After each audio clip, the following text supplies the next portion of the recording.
Today's game on KFJB-TV is sponsored by First Rate Real Estate, Adland Engraving and Screen Print Company, Assured Partners, Brown's Shoe Fit, Central State Bank, your Marshalltown Dairy Queens, Eye Care Associates, Hy-Vee Marshalltown, Legends American Grill, Lennox Employees Credit Union, Marshalltown Area Chamber, Marshalltown Community College, Marshalltown School District, McGregor's Furniture and Mattress, Sandvik Enterprises, Scooters, Marshalltown, Sports Plus, State Farm, Tyler Pashong Agency, Wayward Social, Wells Fargo Advisors, Members First Community Credit Union, Van Wyck Wood Builders.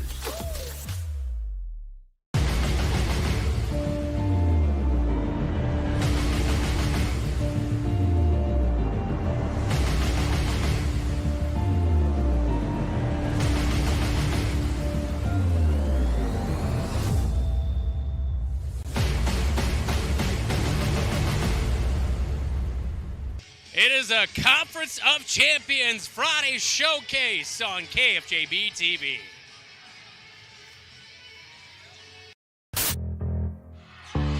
Heitman up court to Bowie. Bowie loses the basketball. Layup counted. It's good.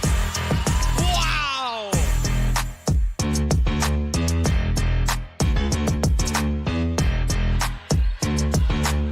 Hildebrand left wide open and boom. That one down. She goes inside. Wow, what a scoop and score by Amira Johnson.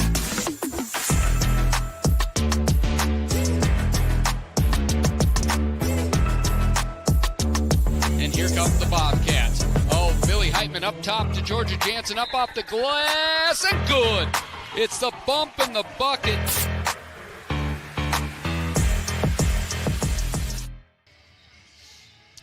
Well, we are down to our final games of the regular season for the Marshalltown Bobcats. Just 4 remaining. 3 will be at home.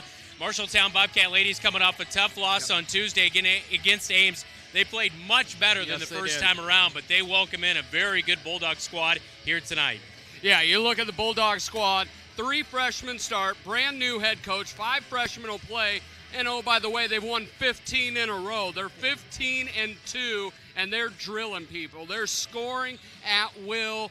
It really comes down to, it doesn't seem like these freshmen get rattled, but can the very suffocating defense and length of the Bobcats start to get them a little rattled on the road here tonight? Yeah, and one player who might get them rattled is Amira Johnson. Yeah. She is back from a concussion, so that'll be a key piece to talk about coming up in our broadcast. We'll visit with Brian Murphy, though, when we come back. You're watching Bobcat Basketball on KFJB-TV. The right insurance agent can make all the difference. Assured Partners agents represent multiple insurance companies. They can pick and choose from a larger variety of outstanding insurance options. Assured Partners also handles life and health insurance and Medicare supplement coverage. With access to local, regional, and national insurance companies, Assured Partners will create policies tailored to the coverage you need. For more information, go online to assuredpartners.com/Marshalltown. Power through partnership with Assured Partners in Marshalltown, Toledo, and West Des Moines. When you're craving something quick, tasty, and satisfying, think your Marshalltown Dairy Queens. From hot made-to-order favorites like burgers, chicken strips, and fries to the Dairy Queen classics you love, blizzards, cones, sundaes, and shakes. Be sure to check out the monthly featured treats and limited-time favorites, always giving you something new to try. Whether it's lunch, dinner, or a sweet treat, just because. Your Marshalltown Dairy Queens has you covered. 2 convenient locations, South Center Street and North 3rd Avenue in Marshalltown, where happy tastes good every day.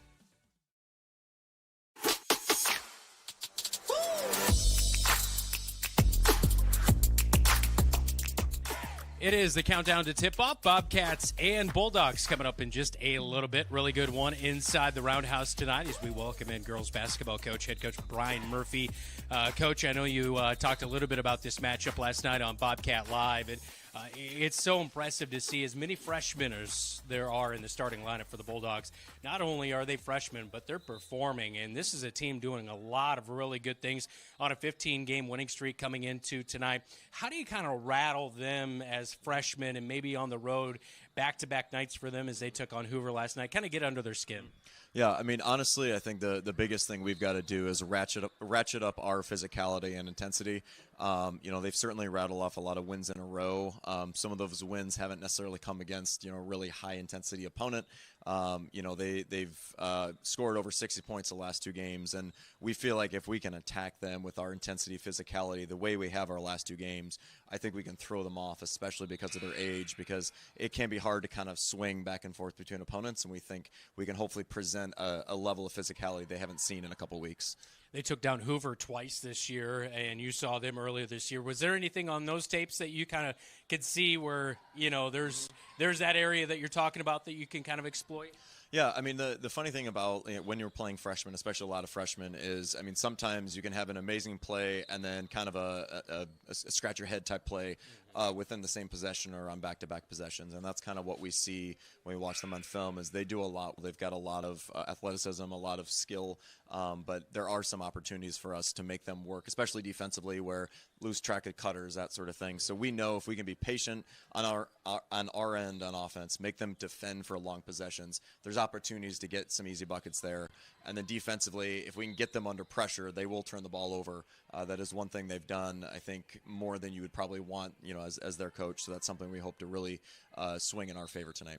And you mentioned the cutting. Kinsley Bowie's been kind of one of those people that you've leaned on this year in that role. Millie Heitman's going to slide back to her normal role. You get Amara Johnson back at the point guard role. It seems like Millie, when she's been in that point guard role, she's been a little bit outside of herself. We've seen her so good when she's in her normal role. How do you think getting Amara will help your team offensively tonight? I mean, I think number one, it takes a little bit of collective burden off everyone. I mean, you could see especially against Ames where it always took about 1 or 2 extra passes just to get the ball across half court. Amara's able to put some pressure on the defense where sometimes just getting a defender on their heels will kind of help alleviate pressure on everybody else. So certainly getting that ball up into the half court set a little bit smoother, a little bit faster in the shot clock goes a long way. And like you said, when Millie's kind of at or around that 3-point line, getting to the elbow, she's really good at looking for those cutters. And I think the other thing fundamentally is just, when you're getting pressed for an entire game, we're not subbing much. That fatigue plays a huge factor. So even just having yet another body to sub in and give a little bit of rest just to kind of get your legs underneath you, I think goes a long way as well. Yeah, in this game a year ago, you dominated rebounding. I'm sure that's got to be an effort here tonight that you want to win in that category again. Yeah, absolutely. I mean, really every game we should be dominating the rebounding category. And I think, again, the thing we have not done consistently, and we really hammered this in film and practice this week, is as tall as we are, we are not disciplined when it comes to rebounding, where too often we're kind of assuming that somebody tall behind me is going to go get the rebound. And against Ames, despite our advantage, they still had a number of second and sometimes third chance opportunities. So that's something we really got to hone in on tonight because to Ottumwa's credit, they crashed the boards hard. They're very physical. They do have some size. So we're going to have to be really disciplined in that regard.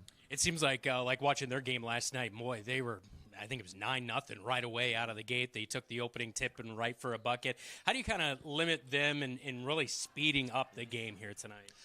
Number one, it comes down to pressuring the ball. I mean, they will have a freshman bring the ball down. It's not always the same one, but I really like our ability to put Amara, put Kinsley, put Kendall, get into them because, I mean, any team is going to start bogging down a little bit when it's a struggle just to get into your initial set.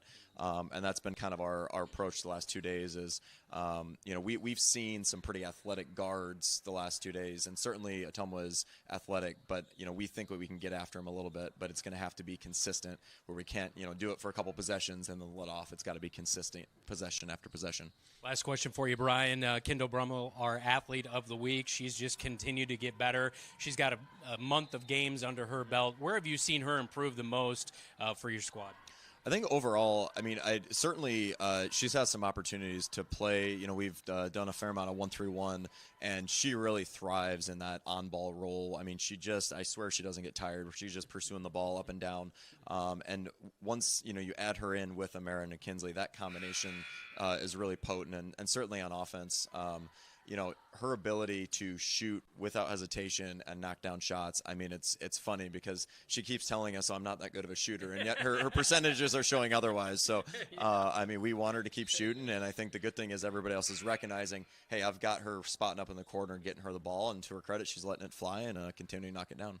As Amara Johnson would say, she's got that dog in her. She definitely does. She definitely does. Yep, that is for sure. You can't have too many of those on your team.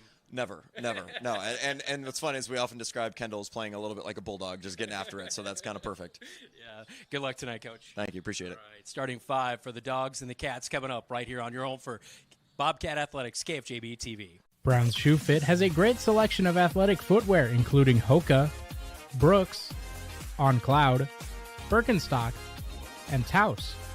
Brown's Shoe Fit can find the right shoe for every occasion for both men and women, including dress shoes, casual shoes, work boots, and more. They carry multiple sizes and widths to ensure the best fit for you. Their expert-friendly staff will take the time to give you the service you deserve. Brown's Shoe Fit, downtown Marshalltown, with you every step of the way. Bobcat Athletics on KFJB-TV is powered by First Rate Real Estate, FirstRateTeam.com, Adland Engraving and Screen Print Company, AdlandEngraving.com, Assured Partners, power through partnership. Your Marshalltown Dairy Queens.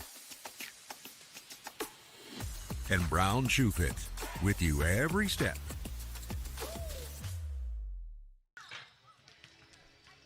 Welcome back inside the Marshalltown Roundhouse. Brandon Lewis, Dylan Dose alongside me tonight. Great to have you along for the Friday showcase as the Bobcats looking for win number 11 on the season. Let's get to tonight's starting lineup. So brought to you by Sandvik Enterprises in Marshalltown. Let them deliver for you while we deliver the starting lineups. First off for the Ottumwa Bulldogs, 15-2. They're 5-0 in their last 5 games on a 15-game winning streak. Second best scoring. First best defense in 5A. They're fourth in field goal shooting. I mean, I can go down the line. They're doing a lot of things really well. This is a very deserving ranked team, but they are not inside the top 15 heading into tonight. Number 1, Augusta Warren, a 5'5 senior averaging 1.6 points per game. Number 3, Blake Goldsmith, a 5'11 freshman averaging 11.5 points per game and 8.5 rebounds. Number 4, Allie Gedkin. She is averaging 13.4 points per game, 3 rebounds, and 4 assists. That is 4th best in Class 5A. Number 5, Hayden Keith, 15 points per game, 8 rebounds for the 5'8 freshman. And number 24, Emma Ryder, averaging nearly 14 points per game and 7 rebounds for the 6'1 freshman. That is Kyle Creamer's starting lineup here tonight in his first year leading the Bulldogs. Meanwhile, for the Marshalltown Bobcats, starting 5 goes like this: 10-8 on the season, 4-4 in the Iowa Lions Conference, 4th best defensive percentage heading into this one, giving up 36.7 points per game. Number 3, Amara Johnson is back in the lineup, has not played since the Fort Dodge game with a concussion, averaging 7 points per game and 2 rebounds per game for the 5'2 junior guard. Number 11, Kinsley Bowie, coming off a 9-point game against Ames, averaging 4 points per game, a 5'7 senior guard. Number 20, Millie Heitman will slide back to her usual role after she's been running the point guard, averaging 8 points per game, 7.5 rebounds per game for the 6'1 senior forward.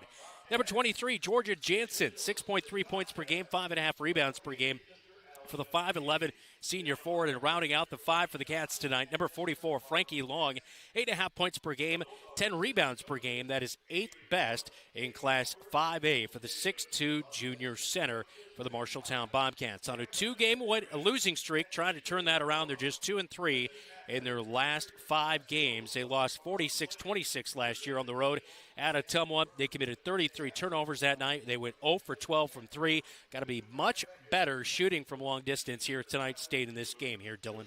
You really look at that, and to me that comes down to Amara Johnson. Can she create, drive, and kick? You look at Frankie Long. If she's getting in the post, can she look at open shooters? Because we've seen that there's open shooters when we swing the basketball, but Millie Heitman's got to be a ready shooter. I really feel like we've given up a lot of open threes for contested 2s, and we've really got to just trust our shot here tonight. Yeah, that is for sure. That is, again, tonight's starting lineups, all brought to you by Sandvik Enterprises in Marshalltown. Let them deliver for you.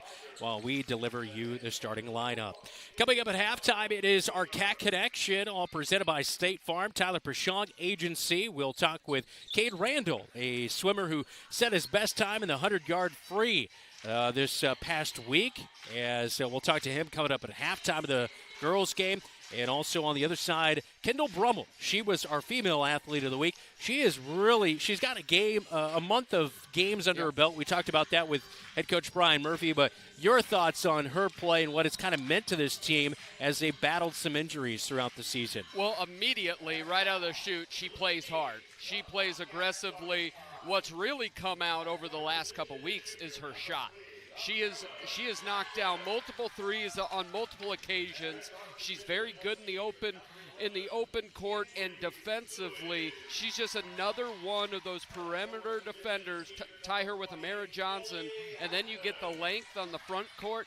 Makes for the Bobcats a very good defensive team. After tonight, we're down to 3 games of the regular season for the Bobcats. They'll take on Lincoln Tuesday, and then they travel to Des Moines East, and we'll wrap things up against Des Moines North the following Monday. So we are down the line here to our final couple of games. These are the games that really matter here, Dylan. Yeah, you got to just lock these down. These are games that you're expected to win. You've got to win.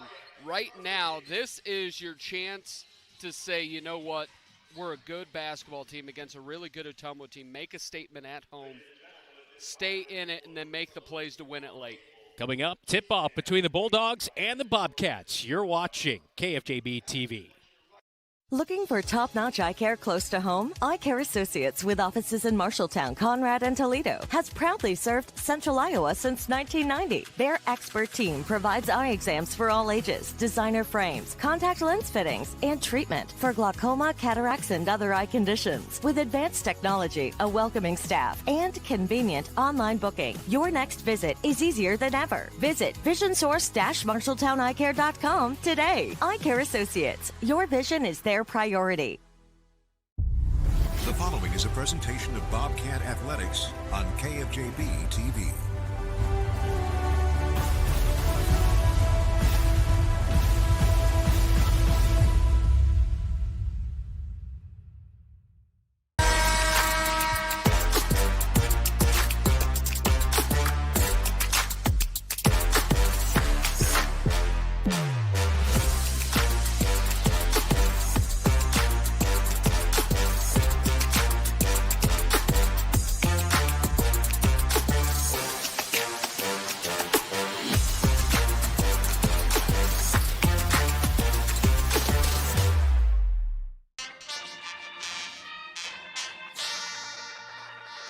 National anthem wrapping up inside the Roundhouse. Time to get to today's keys to the game, presented by First Rate Real Estate, FirstRateTeam.com. Dylan? For the Bobcats, you've got to do something that hasn't happened a whole lot. You've got to frustrate these freshmen. You have got to get Keith. You've got to get Ryder out of rhythm along with Goldsmith. You've got to get them out of rhythm and be able to score off of that. If you're the Bulldogs, just be footloose and fancy-free. Just play up and down as you have, because the Cats do not want to be in a high-speed game. You eliminate the value of Frankie Long in a game like that, and also the Bulldogs are used to being playing fast. Bobcats are not. Well, at midcourt to tip things off for the Ottumwa Bulldogs, it'll be the freshman, Emma Ryder. She stands at 6'1". She'll face off against the 6'2" junior, Frankie Long, for the Marshalltown Bobcats. Cats in their all whites, Ottumwa in their all reds. 8 minutes on the clock in the opening quarter. We are ready to get going inside the Roundhouse on the Friday showcase. And the opening tip will go for the Bobcats. Georgia Jansen comes away with the basketball. Millie Heitman on the left wing swings it over to Amara Johnson, who's back in the lineup after missing the past couple of weeks. And she went out last played against Fort Dodge. Top of the key to Bowie. Bowie looking inside. She's got pressure in her face by Getkin. Gets it away to Amara Johnson.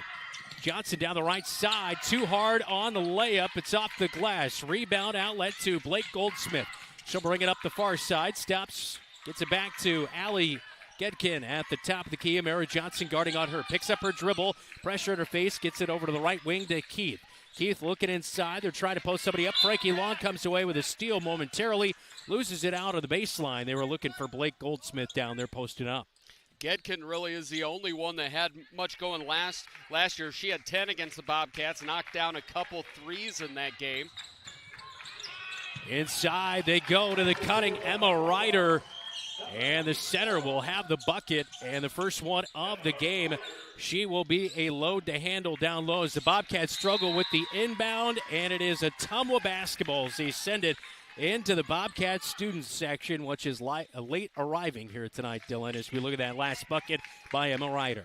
Great pin down there by Blake Goldsmith on the switch. Ryder was able to get an easy bucket for 2.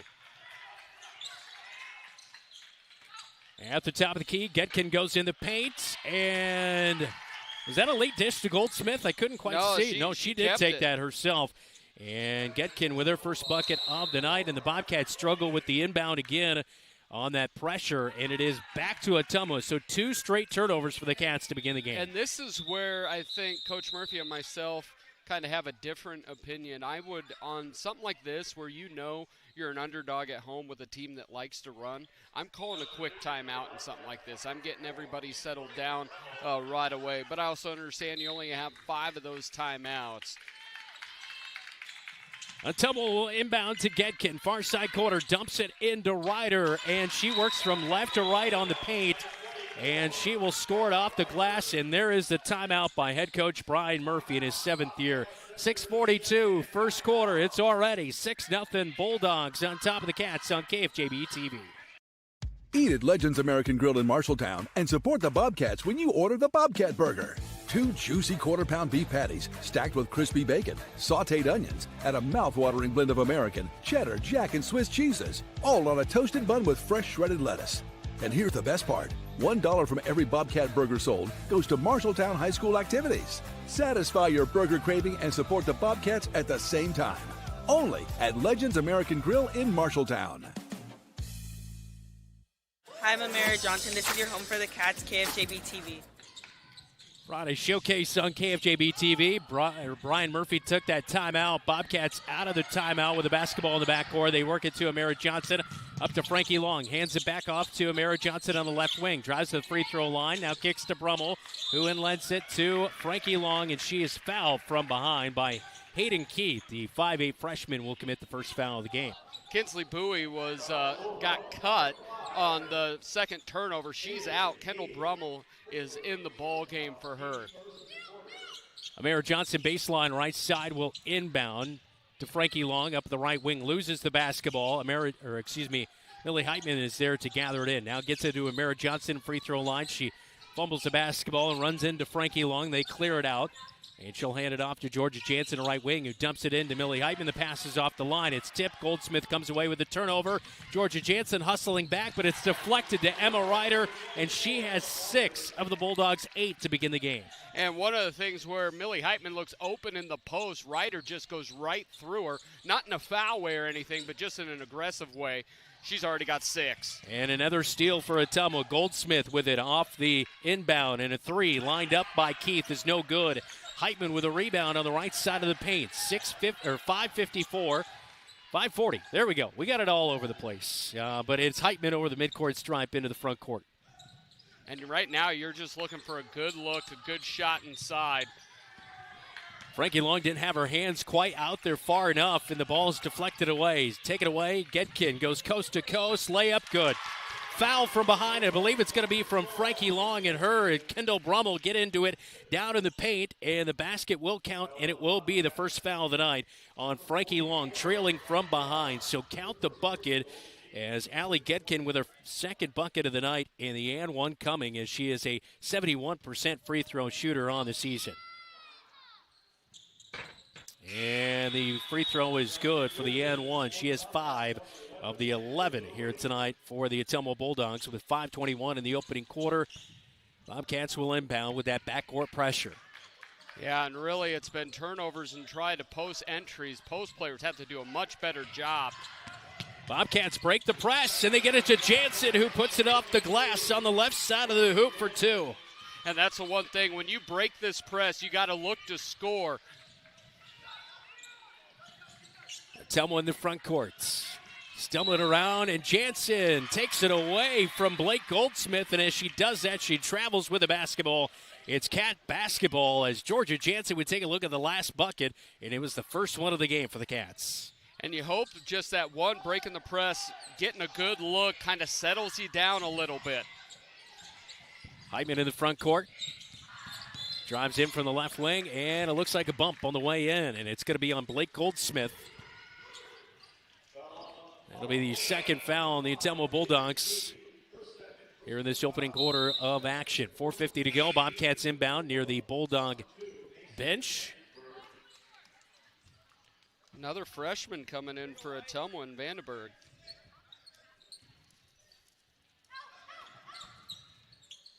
Bobcats inbound, get it to Brummel at the top of the key. Down 11-2 at home against the 15-2 Ottumwa Bulldogs. Jansen trying to drive in from the left side, nothing there. Tries to get it away to Frankie Long, but it's picked off by Macy Vandenberg, who just checked in, as Dylan alluded to. And they both hit the deck, and the possession arrow is with the Ottumwa Bulldogs as we get a tie-up down low. Amara Johnson getting off the bench to check back into the game, as she will replace Georgia Jansen. Georgia was looking to bounce that in. She's just got to be a little bit stronger with the basketball. Allie Gedkin will bring it over the timeline, swings to the right wing to Vandenberg, gets it back at the top.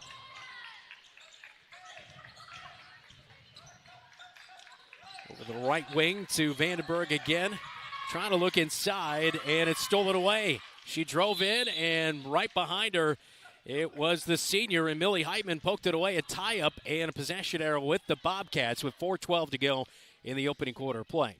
And you look at Ryder, number 24, you think, all right, she's just a freshman, 6'1". She's athletic. She looks like she can run a little bit, finishes in traffic, played well defensively. She's going to be a really good basketball player. Yeah.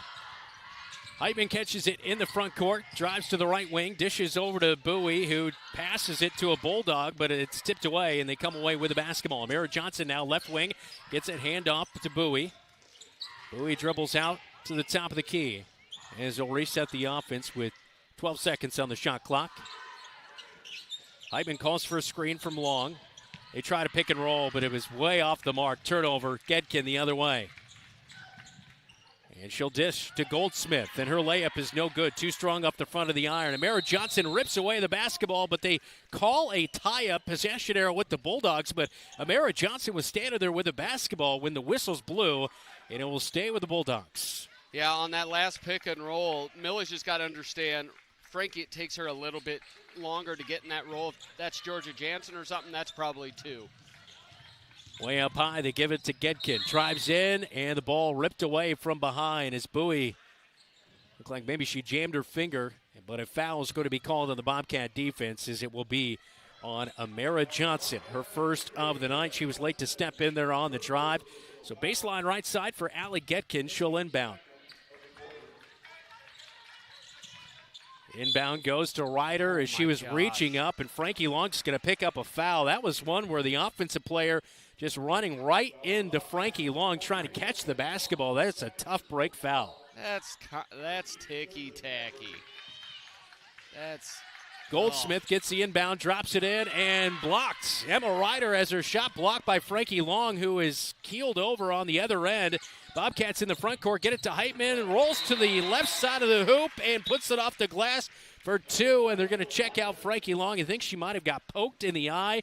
We have a timeout on the floor on that last play, as it looked like, Ryder caught her on the eye, and she'll be looked down. We have a timeout with 3:16 first quarter. Cats down 11-4. We do more than just t-shirts and hoodies. Check with Adlet Engraving and Screen Print for awards, lasered items, embroidery, and of course, imprinted apparel. 307 Riverside, right here in Marshalltown. Easy parking, delivery is available.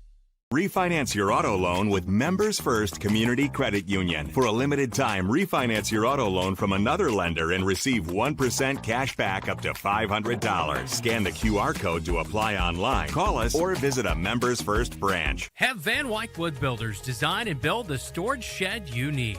So many different options to choose from. Van Wyck Wood Builders, just 5 miles south of I-80 in Grinnell on Highway 146. Online at VanWyckWoodBuilders.com.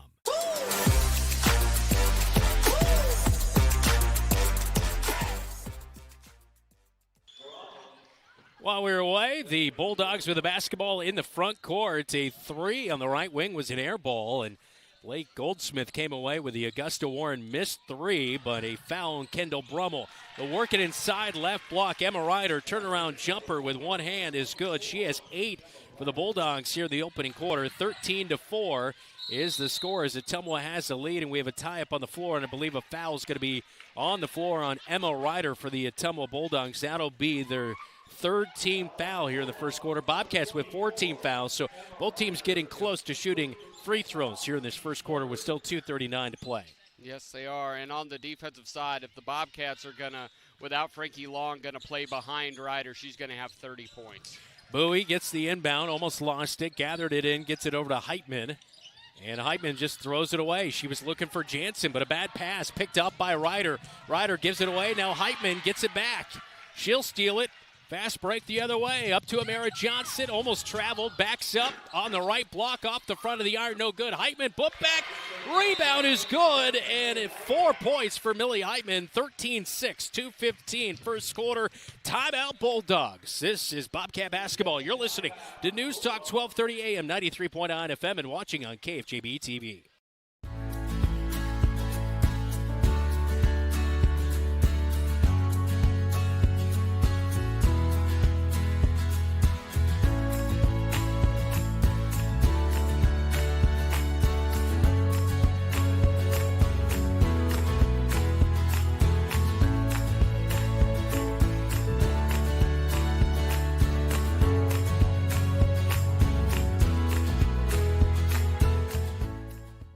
My name is Frankie Long, and you're watching KFJB-TV. Well, Frankie Long bringing us back from break. She was poked in the eye a little bit ago. I won't make any Captain Insano jokes. I know last time I got in trouble for that.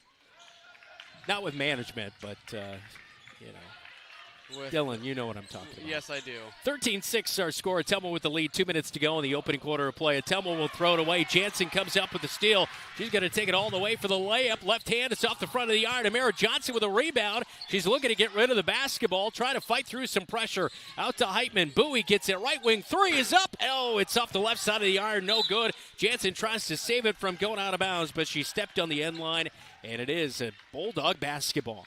You really like how the Cats have settled down as Ottumwa got out to that big 11-0 lead. Cats have 6 points in transition. They've been better in the half court on a little 6-2 run right now. Ottumwa will drop it into Blake Goldsmith, and she travels with it as she was trying to step between two Bobcats. It is red and blue basketball. Minute 32 to go in the opening quarter. 13-6, Bobcats trailing, as they've done a little bit better with that backcourt pressure. But now Bowie, right on cue, turns it over. Holy smokes, what a foul there as Macy Vandenberg hits the deck. She went up. It was a blocked shot, but Kinsley Bowie will pick up the foul. That is the 5th team fouls. We take a look at the Tyler Pashong State Farm replay. And it's all made possible by just a lazy flippant pass. This team would average 7 to 8 less turnovers if it was just intentional passes, just making good, sharp passes. So 2 free throws for Macy Vandenberg, as the second one is no good, just like the first one. So Vandenberg can't hit them. She's a 41% free throw shooter on the season. Bobcat basketball with 1:20 to go in the opening frame. Hand off to Heitman, left wing from Jansen. Skip pass over to Brummel, right wing. Drops it back to Heitman, pass off the mark. Intercepted by Ryder. Ottumwa comes away with it. Warren will bring it up court. There, Johnson guarding on her. Bounce pass over to the right wing to Vandenberg. Vandenberg back to the top to Warren. Warren drives down the left side, gets the ball away late.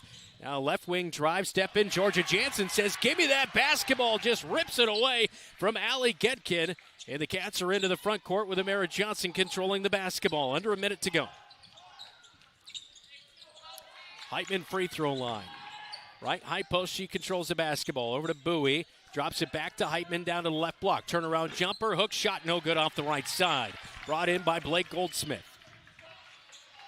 Up to the left wing, she'll swing it to Warren. Oh my God! Now they look to drop it into Ryder, who's open for a second. Now she hits the deck hard. And a tie-up basketball, but a foul is going to be called on the Bobcats, and that will come in on Georgia Jansen this time, her first of the night. So Bobcats already average 15 fouls a game, and on a pace for somebody to foul out here tonight because we're on a heater early on here. Emma Ryder at the free throw line knocks down the first. Ryder, a 56% free throw shooter. Yeah, she's just kind of all in her bag. One thing defensively, she's been able to at least get 2 or 3 steals just in the post. Both free throws good for Emma Ryder, who's filling up the stat column early on. 15-6 Ottumwa. She has 10. And on the inbound, it's taken away by Leah Baroma by Ottumwa. They'll have it right wing. And a blocking foul is going to be called on Kendall Brummel, her second of the night. Free throws for Ottumwa. And that's the one thing with Kendall. She has not figured out when it's time to be up like that and when it is not. And that was one of those, you're guarding 25 feet out. You have to know there's already 5 team fouls. So Allie Getkin at the line for the second time tonight. 71% free throw shooter, knocks in the first one. And a second one to come. She's 2 of 2 early on. She averages 13.4 points per game in this matchup a year ago. 10 points and 2 rebounds. One of 3 players for Ottumwa coming into this game who had playing time a year ago in this matchup. Other than that, it's pretty much a different lineup from a year ago. Second one is good for Getkin. And Bobcats have final possession of the first quarter. Mara Johnson with 10 seconds gets it over the timeline.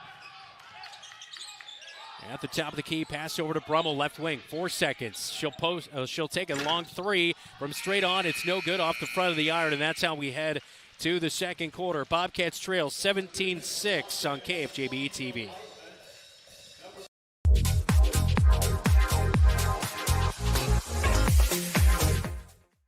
You've got goals. You need a plan. Don't waste time or money. At Marshalltown Community College, you get the power to choose. Transfer to a 4-year university or step straight into a career in healthcare or trades. Small classes, caring faculty, real-world experience. Marshalltown Community College. Your future starts now.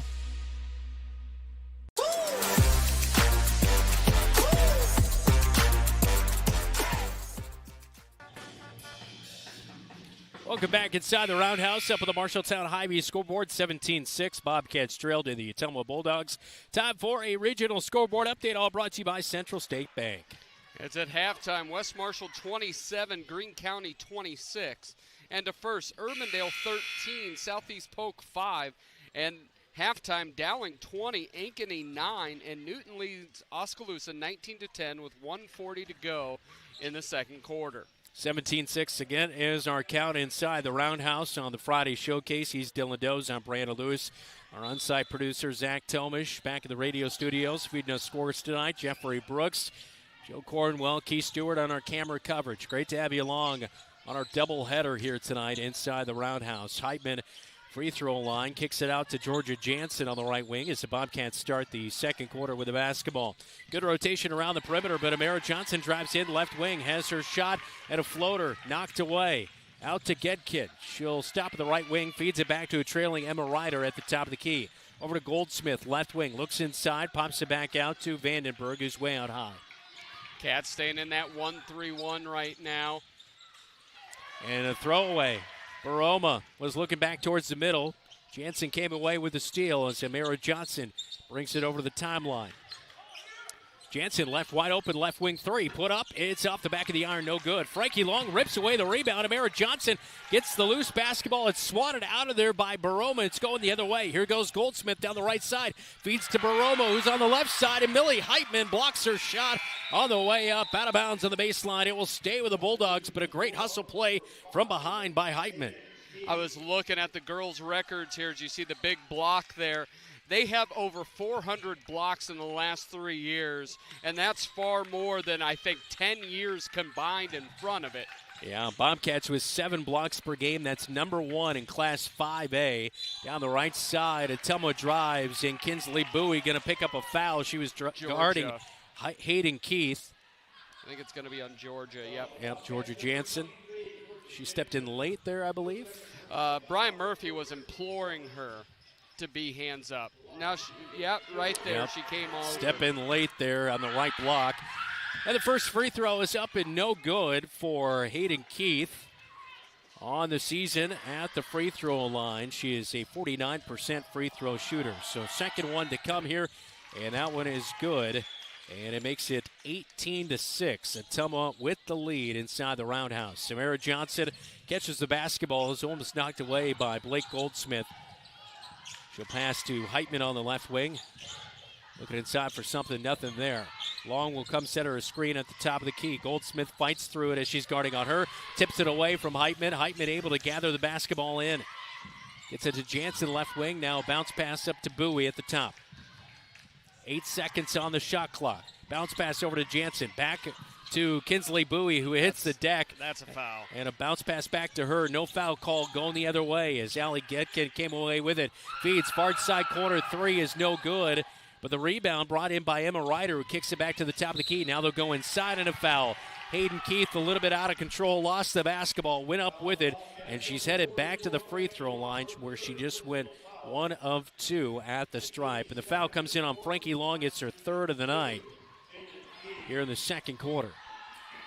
It was 6:02 to go. I mean, we've only ticked off 10 minutes of this game so far. And Frankie Long's going to have to hit the bench as Kendall Brummel checks back in. First free throw is up and good for Hayden Keith. You don't anticipate that Frankie will probably play at all in this second quarter. Free throw no good. Ryder skies over everyone, hauls in the rebound. Putback is good, and it's out of control. 21-6 in the second quarter, 5:58 timeout Bobcats. We'll take it with them. The right insurance agent can make all the difference. Assured Partners agents represent multiple insurance companies. They can pick and choose from a larger variety of outstanding insurance options. Assured Partners also handles life and health insurance and Medicare supplement coverage. With access to local, regional, and national insurance companies, Assured Partners will create policies tailored to the coverage you need. For more information, go online to assuredpartners.com/Marshalltown. Power through partnership with Assured Partners in Marshalltown, Toledo, and West Des Moines.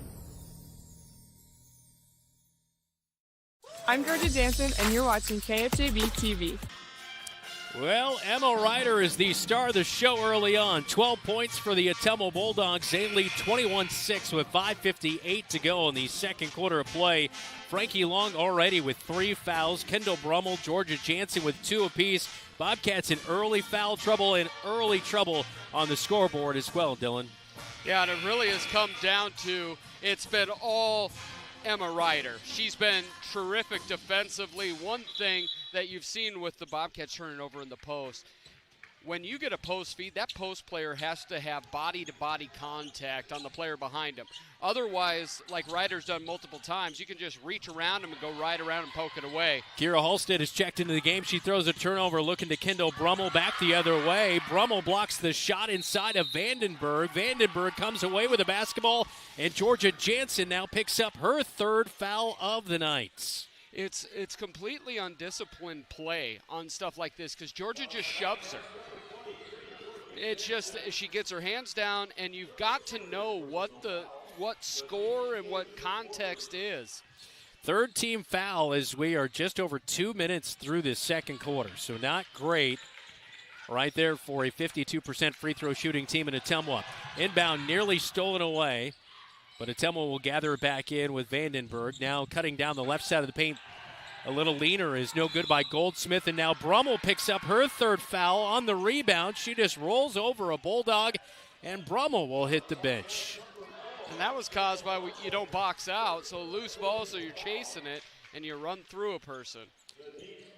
Yeah, Brummel just ran over Hayden Keith on the rebound, so Brummel, as well as Jansen and Frankie Long, all with 3.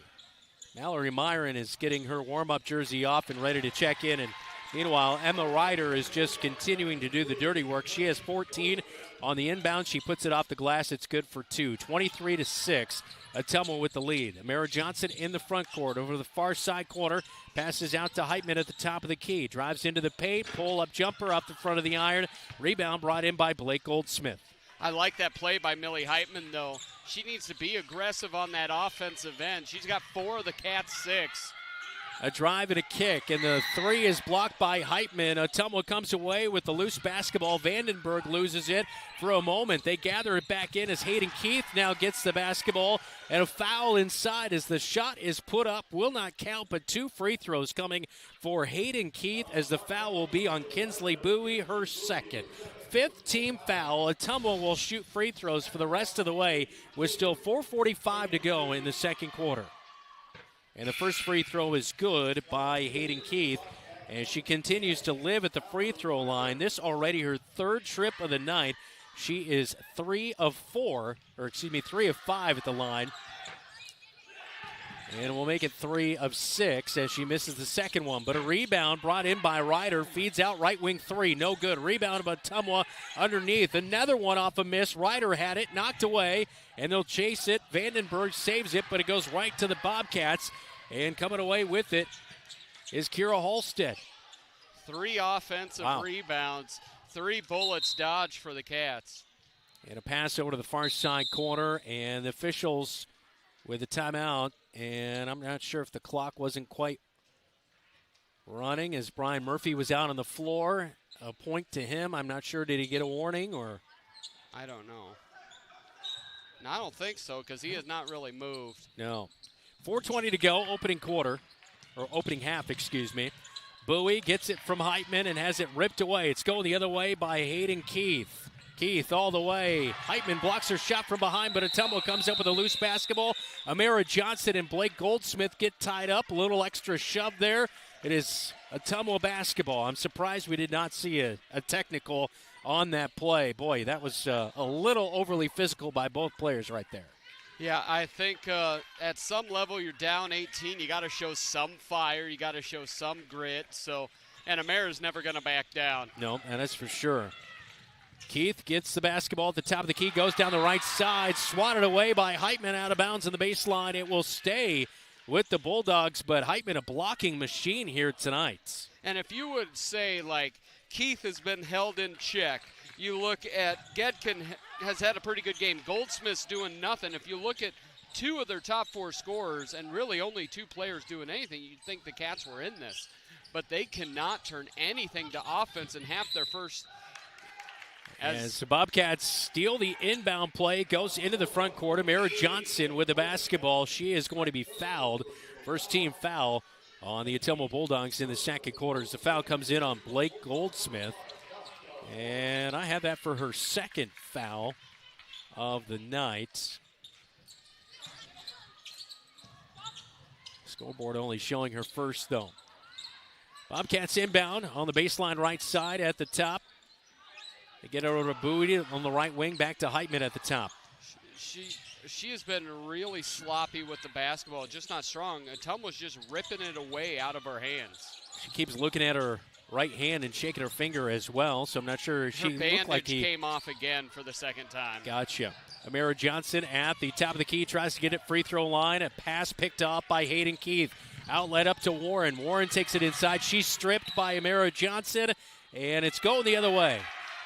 As the Bobcats will get possession, they say it's last off of Augusta Warren. Bobcat basketball with 3:17 second quarter. Melanie Hernandez-Tadeo's coming in, and I talked to her last night on Bobcat Live. You see a great strip there. And I asked her, hey, the first time she checked in at Waterloo East, she said, oh, a ton of nerves. She said from that moment on, she felt like she belonged on the court. So it's good she had that experience already. Augusta Warren knocks away the inbound pass for the Bobcats. So we'll redo it again as it went right back into the Bobcat bench. Melanie Fernandez will get the inbound, gets it up to Mallory Myron, almost travels with it, got it away to Amara Johnson, and now a travel. Yeah, an extra step there by Melanie Fernandez, and a turnover on the Cats with 3:06 in the opening half. Defensively on the perimeter, they've been really, really solid. Ready, and Coach Murphy was right. They felt like they could give their guards some trouble, which they have. The fact is, though, that Ryder's just been the best player on the court, and it's not necessarily close. 3 minutes to go. 24-6. Ottumwa with the lead before halftime. Near side corner 3 is no good. Ryder got the rebound underneath off the miss by Keith. Free throw line, a Cutter and Gedkin. They can't get a shot to go. They find Ryder on the outlet. Left wing is dead center. 3 for Ryder. You could see that 17 coming. for her. Yeah, you could. That thing was perfect. 27-6. And Ottumwa in the backcourt steals it away for the Bobcats again. Amara Johnson has it ripped away by Ryder. Ryder outlets it. Now an extra bounce pass down to the left block. It's poked away. They get it to the left wing. Now feed it back inside. Turnaround jumper by Goldsmith is no good. And the Bobcats come away with a loose basketball with Amara Johnson. Offensively, the Cats have not even really gotten it into scoring position. You look out there, they're probably what you would consider 2 non-scorer right now, but you've got to look to create. Yeah, Bobcats have not scored in the 6 minutes of the second quarter and still won't. Left block leaner is no good by Heitman. Outlet to Ryder up the floor, and they say she charged into Kinsley Bowie. But it definitely looked like Bowie was still moving and a little out of control. But a charge is called on Emma Ryder, her second foul of the night. We'll take a look at it again. Yeah, Bowie was stepping in. That's definitely a defensive foul that Bowie got away with right there. If not, that would have been her 3rd foul of the night. Yeah, she slid in way late. Yeah. And Kyle Creamer is getting an explanation on that foul from the official. I don't think he's going to take it. No, I don't think so. Baroma steals the inbound pass. She gets the ball back. Her jumper, the bunny, is no good. It's way too strong. But Ottumwa with the rebound, and Allie Getkin is fouled as she was trying to pass it out to the top of the key. And Getkin is headed to the free throw line for the 3rd time tonight. I don't know if it's not taught or if they just get on the court and they don't think about it. But the lack of a ball fake in any form of a pass and just going straight into hands, that's happened a half a dozen times tonight and at least dozens of times during the year. Allie Getkin rattles in the first free throw. As, again, we mentioned earlier, 71% free throw shooter on the season. Second free throw to come, 28-6. Ottumwa with the lead. Second free throw, in and out, no good. Heitman with the rebound. Outlets it to a cherry pick, and Amara Johnson gathers the basketball at the free throw line. She did not look to create as Ottumwa was coming in hot, and now they get it to Heitman. She drives in right wing, and Leah Baroma is going to pick up her first foul of the night on the Ottumwa Bulldogs. Shooting foul, which will send Millie Heitman to the free throw line, a 46% free throw shooter on the season. Having a block party here tonight for Millie Heitman. She comes in with 2.5 blocks per game. That is 5th best in Class 5A, and this will potentially be the first bucket of the second quarter. No, it will not, as Heitman can't knock down the first free throw. Second one to come. You do have to really like that Millie understands she's got to be far more aggressive. It's coming in, look to score, get into the lane. And the fact is they're calling a tight game, so you're going to get a whistle. Heitman, second free throw is up, and this one is no good. So Bobcats still scoreless in the second quarter of play as there's a tie-up jump ball on the rebound for the free throw. And possession arrow is with the Bobcats, so it'll stay with the Cats on the left side of your radio dial and TV screen. 90 seconds to go, second quarter. Inbound by Halstead is poked away. We'll do it all over again as Augusta Warren knocked that one out. Kendall Brummel, Georgia Jansen, Frankie Long currently on the bench. All 3 starters with 3 fouls. And actually, Brummel came off the bench here tonight. She's back into the game, and she bounces it over to Heitman. Heitman drives in the paint, pull-up jumper, no good. Rebound out to Amara Johnson at the free throw stripe as it was deflected. Brummel takes a forced 3, which banks over the backboard and out of play on the backside. That was a 3 with a lot of time still on the shot clock with 1:12 to go here in the second quarter of play. I don't mind taking a 3 early in the shot clock, but you could tell she rushed it. Even her footwork was off. Looked like a dance move. Yes, it did. She kind of pirouetted. Warren almost traveled with it on the left wing.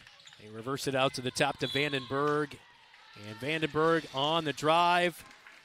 It'll be a foul on Melanie Fernandez, her first of the night. Melanie did a nice job of getting a second possession for the Cats with that jump ball down here. But again, that hand check has been called a ton tonight, and no one seems to be learning from it. Free throw up, and it is good for Ottumwa for Macy Vandenberg, a 41% free throw shooter, her second trip of the night to the line as She is just 1 of 4 as she misses the second one. Heitman with the rebound. Fernandez will push it over the timeline, up to the left wing, stops and reverses and gives it to Millie Heitman. Brummel all alone on the left block, but the pass is late. Vandenberg got there, tipped it away into the Bulldog bench. It will remain with the Bobcats with 42 seconds to go before halftime. And again, the Cats in the post. Now, that wasn't a post play. That was more she was wide open. But you still have to position your body to put yourself in between the defender and the passer. And the Cats have not done a good job on that. Amara Johnson looking at inbound here, and on the play, Millie Heitman was trying to get position, and she's fouled by Augusta Warren, as that will be her first foul of the night. And that is the 4th Ottumwa Bulldog foul of the quarter. Amara Johnson underneath the hoop, inbounds to Fernandez. Fernandez dribbles out to the left wing, picks up her dribble, and throws it away. She was looking for Heitman. Baroma on the fast break takes it in. She's fouled by Halstead, and the bucket goes for Leah Baroma. Count it. It's an and one for Ottumwa, 31-6, as Baroma, a 48% free throw shooter, will go to the line. If you're going to foul, don't bump. If you're going to bump, come down with the arm. Is because you cannot just kind of bump them off. She had her shoulder square, could go up off the glass. You got to come down and make contact with the ball or the forearms to keep that from going in. Halstead's first foul of the night, and Baroma with the free throw rattles it in to convert the three-point play. 32-6, Ottumwa with the lead on the Friday showcase. They are 15-2 on a 15-game winning streak. They knocked off Roosevelt twice, which is a very good matchup. And very good results for them. Bobcats nearly committed turnover. Brummel left wing, thought about the three, did not take it. We're down to 10 seconds to go. Amara Johnson down the right side of the paint. Layup is way too hard. Backside rebound, put back by Heitman. Can't go, gets the basketball back, and a foul inside. I believe they're going to call this on Leah Baroma. And no, it's going to be on Macy Vandenberg. And Vandenberg will pick up her first foul of the night. And it will send Millie Heitman to the free throw line, as that is the 5th team foul on the Ottumwa Bulldogs. Heitman at the line just a moment ago went 0 for 2 at the stripe, as the Bobcats have not scored in this quarter, and finally they do. So 7 minutes and 56 seconds, Dylan. Yeah, Bobcats go scoreless in the second. And a lot of that goes to the fouls with your offensive focused players not out there. Others of it come just not making it into the front court to actually get set plays. Second free throw is no good for Heitman. Ottumwa lobs up a two-thirds quarter shot. It is no good. And that's how we head to halftime. 32-7. Bobcats put up just 1 point in the second quarter and head to the break down big to the Bulldogs on the Friday showcase on KFJB-TV. From preschool to graduation day, Marshalltown Community School District prepares students for success in a global world. Embrace the lead with curriculum that prepares students for tomorrow's challenges, giving your child unmatched college and career advantages. Embrace the lead by developing talents beyond the classroom through extracurricular opportunities and by focusing on student well-being and whole child development. Create a global learning community right here in Marshalltown. Learn more at marshalltown.k12.ia.us. McGregor's Furniture and Mattress is your local furniture store in Marshalltown. With their extensive inventory, you're sure to make a winning selection when you shop McGregor's for your bedroom, living room, and dining room furnishings. McGregor's has the right play for every room in your home. McGregor's Furniture and Mattress is proud to be your locally owned and operated furniture store since 1896 and very proud to support Bobcat Athletics again this season. McGregor's Furniture and Mattress, downtown Marshalltown, open 7 days a week.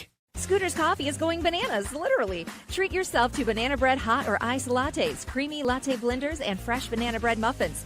Need something refreshing? Sip a berry spritz soda, light, bubbly, and perfect any time of day. Craving cozy? Try salted caramel waffle lattes, hot or iced, or a smooth sea salt caramelicious as a latte, cold brew, or blender. And don't forget the French toasty sandwich, warm, sweet, and satisfying. Plus, Cinnalicious drinks are here for a limited time. Scooter's Coffee, amazing people, amazing drinks, amazingly fast. At Sports Plus Sports Medicine and Physical Therapy Center, we customize each patient's treatment plan to their individual needs. What does that mean? It means that not every back or knee problem is treated the same, and that your program will be unique and designed especially for your needs or problem.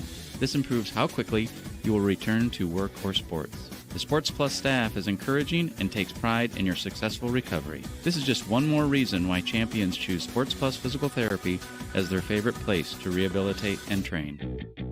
The Halftime Report, powered by Scouting America. Adventure on. Marshalltown Bobcat ladies outscored 15-1 there in the second quarter. They trailed 32-7 at the break. Leading scorer for the Cats is Millie Heitman. She has 5 points at halftime. Coming up, it is our Cat Connection, all presented by Tyler Prashong State Farm. You're watching Bobcat basketball on KFJB-TV. I didn't really have much growing up, but I did have a mom, and she gave me a strong foundation. She signed me up for Scouts. I quickly fell in love with the outdoors. Showed me how to take responsibility, how to work with other people, and how to become a leader. That made me a better athlete on the field. Scouting made me the man I am today.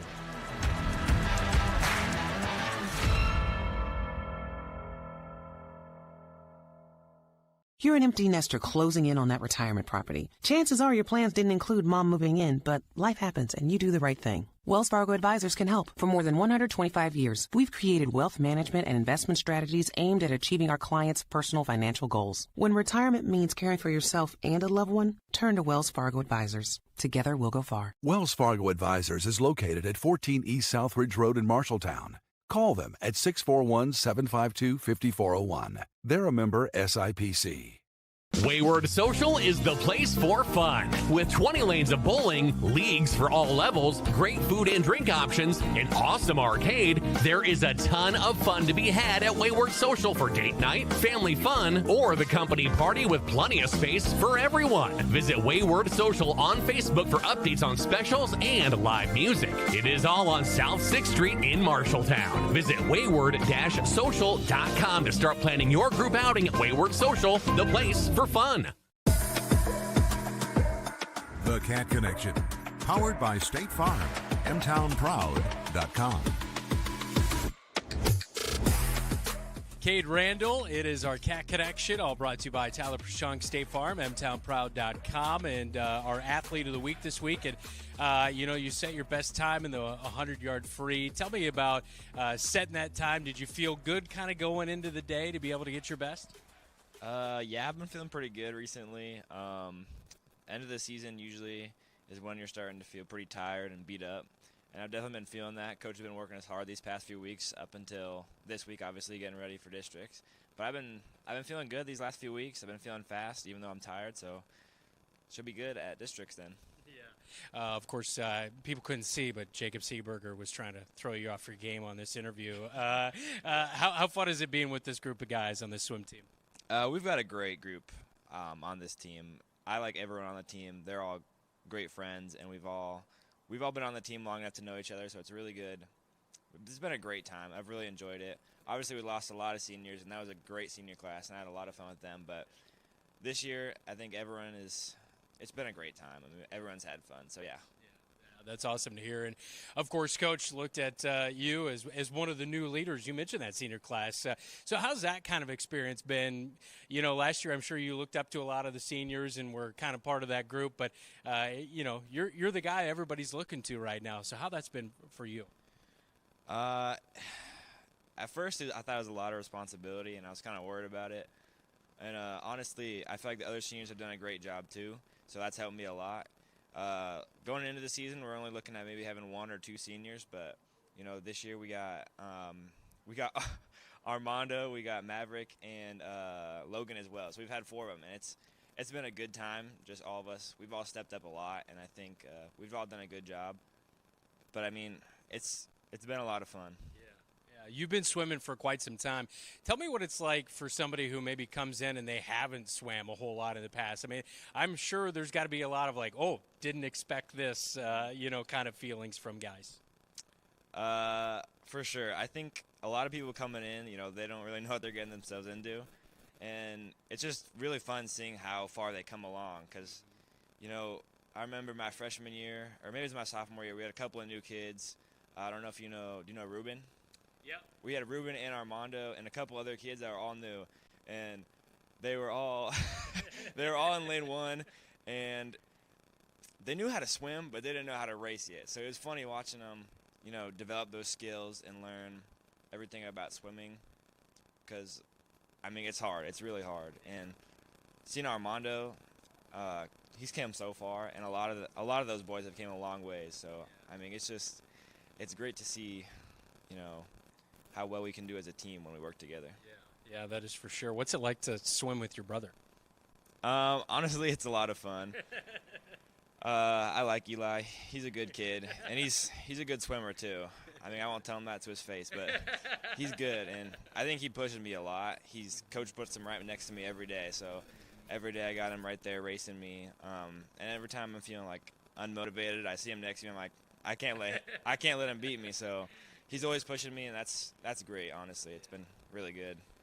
Yeah, it's been fun to kind of see the results and see how you guys have kind of improved. Of course, you've got districts coming up this weekend. Give me a little bit of a preview of what you'll know and what kind of races you're kind of feeling good about. Going in, we're looking really good in our 200 free relay. I think that's what I'm the most excited for. We got Jacob, me, Eli, and then Parker on the team.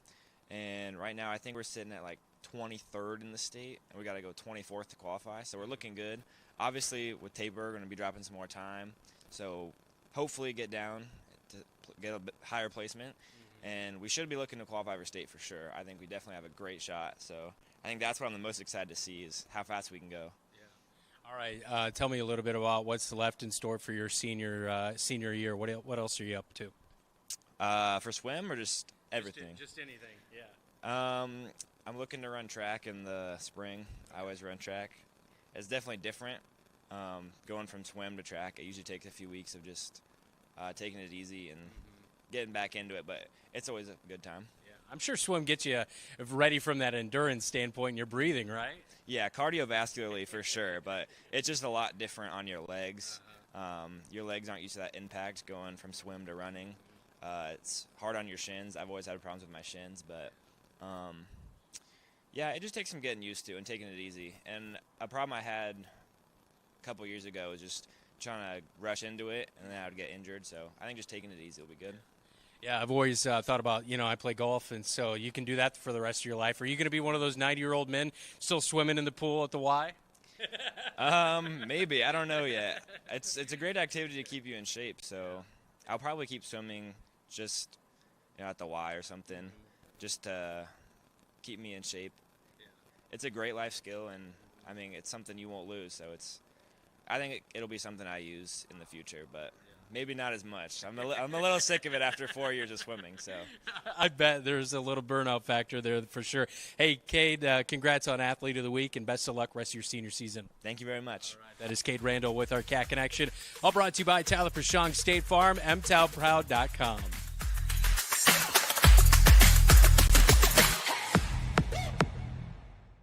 From the 2018 tornado to the 2020 derecho, Marshalltown has faced adversity, but our community has become stronger and M-Town proud.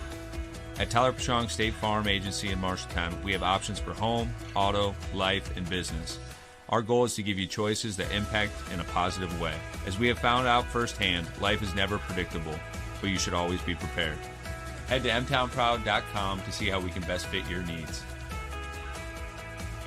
We'd love to talk to you about what makes you M-Town proud.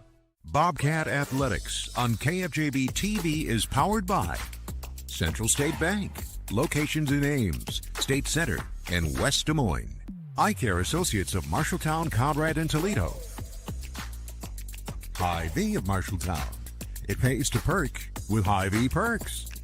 And Legends American Grill, Marshalltown Steakhouse. Well, thanks for joining us with our Cat Connection, and that'll do it for our halftime report, all brought to you by Scouting America. Mid-Iowa Council Allie Getkin opens up the third quarter with a 3 on the left wing, and it's now 35-7 Ottumwa Bulldogs as we are underway in the second half. They'll go inside. Heitman with another block as she blocks the shot of Blake Goldsmith down on the right block. She'll get the outlet pass and bring it up the floor, up to the right wing. Feeds to Brummel. Takes a three. Steps by her defender. Almost traveled with it, but it's a rebound on the backside. Three is no good by Brummel. Ryder's hanging out. Cherry picking on the other end. Goes in strong, but misses it off the left side of the iron as Frankie Long hauls in the rebound, and we're going the other way with the Bobcats with the basketball. Great hustle by Kendall Brummel, who's in. I believe the cut on Kinsley Bowie's hands bothering her, and that would be my guess on why Brummel is starting this second half. And Georgia Jansen flips it over to the near side corner, and Brummel loses it off of her fingertips into the Bobcat bench. Here's that three to open up the second half for the Ottumwa Bulldogs by Allie Gedkin, who shoots it 37% from downtown. I feel like we've got to lead the nation in turnovers on unforced turnovers. Mara Johnson nearly forces a turnover, and she will. Heitman comes away with a loose basketball. One-on-one, she'll back it down and gives it a handoff to Mara Johnson, who will set up things at the top of the key. Over to Brummel, right wing, trying to get it inside to Frankie Long. Finally gets the bounce pass inside. Long gets it back to Brummel, now to Jansen near side corner. Frankie has not really posted up a whole lot here tonight. Here's a three, left wing. It's no good by Heitman. Backside rebound by Blake Goldsmith. But what do you think that's the three fouls that she's playing with, or is that Ryder guarding her that's kind of resulted in that? As Ryder goes down the right side of the paint, her layup is no good as she drove past Frankie Long. Well, a lot of times they've tried to run Frankie from the free throw line, drop her down. And the other point is the lack of time out on the court because she's had 3 fouls and played very limited minutes. Time out on the floor. Bobcats trail 35-7 on KFJB-TV. At Lennox Employees Credit Union, you're more than a member, you're family. Since 1948, we've been helping members and their families save more, borrow smarter, and reach their financial goals. Whether it's a low-rate auto loan, a mortgage that feels manageable, or simply a savings account that grows with you, we're here to make banking simple and stress-free. Discover the credit union difference today. Visit Lennox Employees Credit Union, 1004 East Main in Marshalltown, where people helping people is more than a motto, it's who we are. Learn more at lennoxecu.com. Member NCUA, Equal Housing Lender. Bobcat Athletics on KFJB-TV is powered by Lennox Employees Credit Union, lennoxecu.com, Marshalltown Area Chamber, meetinmarshalltown.com, Marshalltown Community College, a step in the right direction, and the Marshalltown School District. Embrace the lead. 5:18, third quarter, 35-7. Bobcats taking a timeout on Brandon Lewis. He's Dylan Doze. What do you think that timeout was all about there, Dylan? I think it's just getting settled down and just try to get a bucket. It has been, what are we at, 11 minutes with 1 point. Yeah, haven't had a field goal since the first quarter. And a jump ball as Brummel lost it on the left wing. Possession arrow with the Cats, so they'll keep possession here with 5:06 in the third quarter, trailing 35-7. And one of the things, the Cats don't back cut anybody, so it's just allowing that perimeter defense to be all out in front of you. Brummel high off the glass on a three from the left wing, and that's Hayden Keith loses it, and she gathered in the rebound, loses it on the baseline. It will be Bobcat basketball.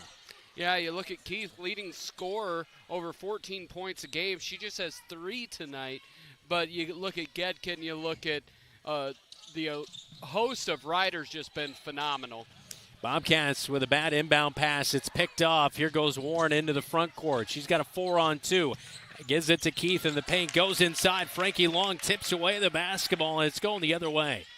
Yeah, defensively, you're holding Ottumwa to about the amount of points you needed to be in this ball game. The offense has been so lethargic.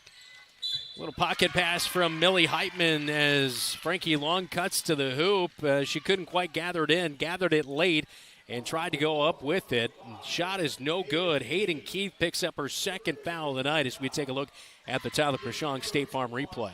That was the same play that they tried in the first quarter where Millie went real quick with that pocket pass that went in front and way out of the reach of Frankie. This time she gave a little bit of a pause and got it to her, and Frankie knocks down a free throw. 44% free throw shooter on the season. Frankie Long knocks down the first of 2 to come here. And she gets a big round of applause from the student section 4:35 on the third quarter clock, 35-8. And the second free throw is no good. In and out for Frankie Long. Rebound by Ryder. Outlet to the far side to Allie Gedkin. Gedkin brings it over the Bobcat logo at midcourt. Gets it to Warren, who late feeds it to Ryder, and it's good. How about that ball movement? Ryder with 19 on the evening. It's 37-8. 37-8. Ottumwa with the lead. Bobcats in the front court. Amara Johnson uses Frankie Long as his screen, even though one was not being set there. Frankie Long posting up at the right high post, nothing there. Heitman rolls down underneath the hoop, kicks out to Amara Johnson, far side corner, didn't take the three, now takes a jumper at the free throw line. It's off the mark. Right side, outlet by Keith, up court. She gets it to Allie Gedkin on the left wing. Now flips it back to Keith, who's trailing. Now back to Gedkin on the left wing. Lines up a three, and it rims out. No good. Brummel hustles for the rebound onto the right wing. Outlets it up to Amara Johnson. Fast break, pass Ryder, stops, pops, off the glass for two. It's Amara Johnson's first field goal of the night, and it's the Bobcats' first field goal since the opening quarter. Really nice job of Amara to use Ryder's aggressiveness against her. Ryder free throw line, catches it, bumps into Frankie Long, shots off the mark. Long lost the rebound, but Heitman comes away with the basketball. And you just see that second quarter, no Frankie Long. There was nothing keeping them from going inside the offensive rebound. She just grabbed Millie's arm and no call. Amara Johnson, far side corner, gets the feed from Heitman. Three rattles in. It's good. And Amara Johnson getting going here in the third. She has 5, 37-13. Cats trail with under 3 to go third quarter. Exactly what she's got to do. She's had a habit of giving up open threes for contested 18-footers. There she just knocks it down. A drive in by Keith down the left side. Finishes short as she had the right hand finishing on the left side of the hoop. Frankie Long with the rebound, outletting to Amara Johnson. Up the far side near the student section. Now angles back towards the top of the key. Over to Halstead. Frankie Long's posting up against Ryder. They don't give it to her.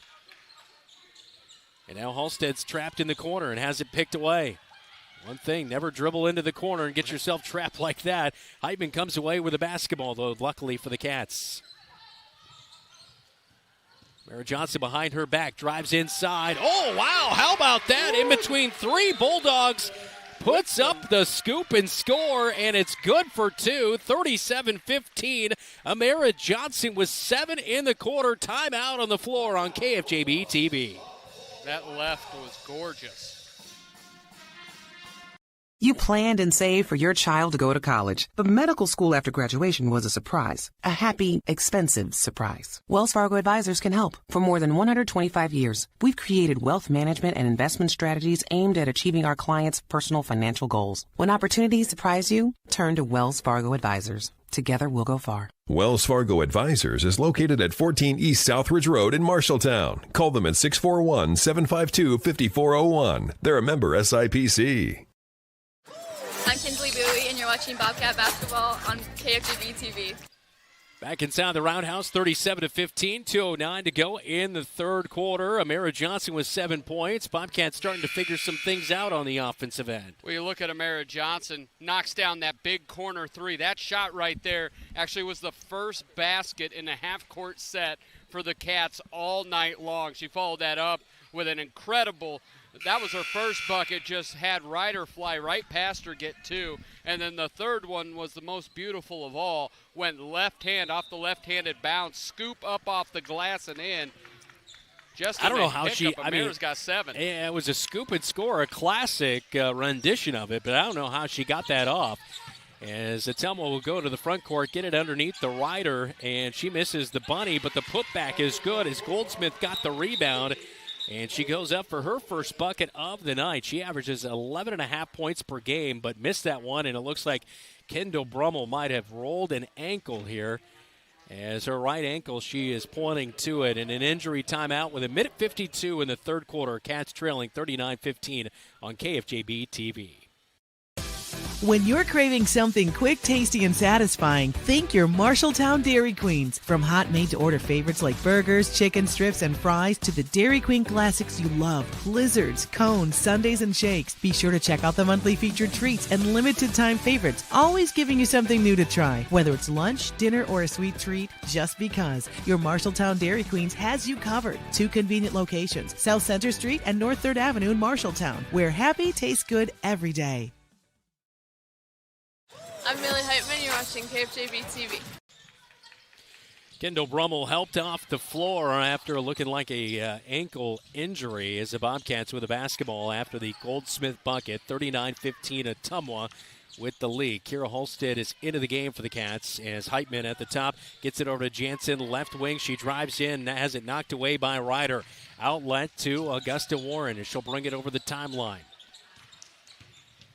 Warren drives into the paint, kicks it over to the far side, and on the baseline, the basketball touches it. Blake Goldsmith trying to hustle and get there, could not do so. And it will be Bobcat basketball with 27 to go in this third quarter. Inbound to Halstead, fights through a double team, throws it away. She lost the basketball, now a tie up on the floor. Possession arrow is with the Ottumwa Bulldogs as Macy Vandenberg helped get it back for the Bulldogs.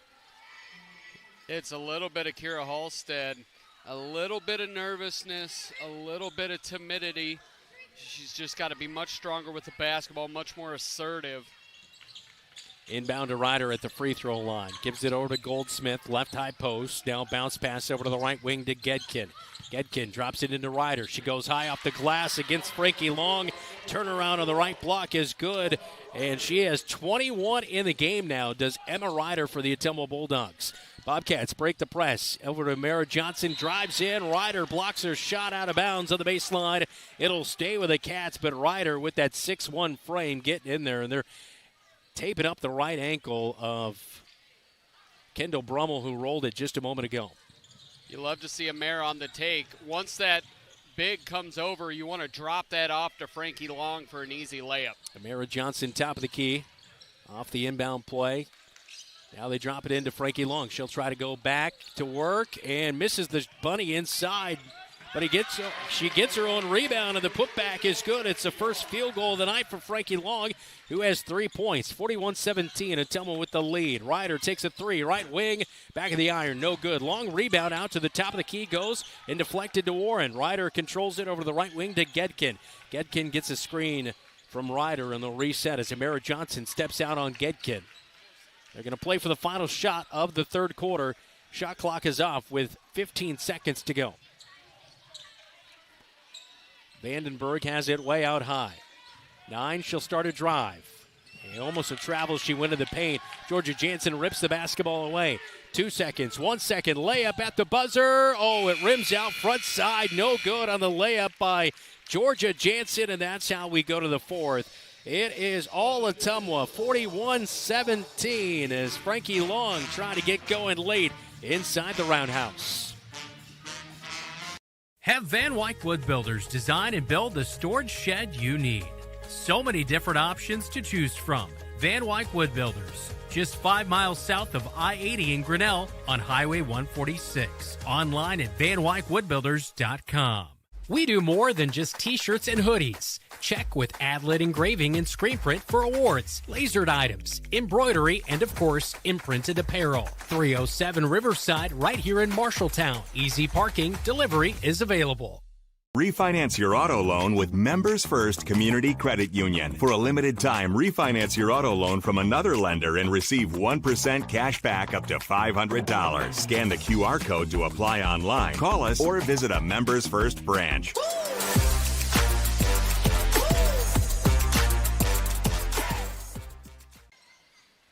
Scoreboard update, all brought to you by Central State Bank. Locations in Ames, State Center, and in West Des Moines. At the end of 3, it's West Marshall 34, Greene County 31. At halftime, Mason City's up on Lincoln 25-19. Halftime as well, GMG 30, BCOUW 17. We've got a couple finals, ADM 37, Gilbert 32, and Carlisle 52, Boone 11. 15-2, Ottumwa Bulldogs leading 41-17 as we start the fourth quarter. Bobcats 10-8 on the season, and they'll turn it over as Kira Halstead lost the basketball. Ottumwa into the front court. They'll push it as Goldsmith on the left wing dribbles it out. Now to the free throw line, goes inside. Frankie Long blocks their shot. It looked like she was trying to go up from it with a runner in the paint, and Heitman gets the basketball in the outlet. I'm going to wait for the official stat, but the block party's insane tonight. Yeah, it is. If only the offense could catch up with the defense here tonight, Bobcats would be sitting good. But the offense nearly throws a turnover, and a jump ball is forced, and it will be with Ottumwa as Heitman couldn't quite bring the pass in as Macy Vandenberg tied her up, and it's Bulldog basketball with 7:21 to go in the fourth quarter. You hit the nail on the head as the Cats look like, no, they're not going to extend pressure. They just thought it was their basketball. As you look at it, offensively, the Cats have been in such disarray, but defensively in the half-court set, you take away Ryder. Ryder's been phenomenal. She has 21 of the 41 for Ottumwa.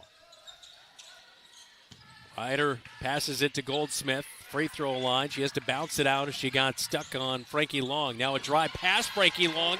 Allie Gedkin with a very senior move right there. Drives into the left block and makes the bucket as the 5'3" junior, averaging 13.4 points per game. She has 12 points here tonight for the Ottumwa Bulldogs. And that little Euro step is such a great move, especially around Frankie Long, who has 3 fouls, trying to stay out of foul trouble. She goes straight up like a sycamore. She just does that quick little Euro step around her hip, up under, off the glass. Bobcats had it knocked away by Ottumwa. Baseline right side. Cats will inbound up high to Georgia Jansen, who throws a heater behind Millie Heitman over the student section with 6:47. Fourth quarter, 43-17 Ottumwa. It's back to the Bulldogs. I don't know if anybody could have caught that one. Yeah, that looks like the jug machine, at the combine. Yeah. Timeout on the floor by the Ottumwa Bulldogs. Kyle Creamer wants it in his first year leading the Bulldogs. They're up big, 43-17.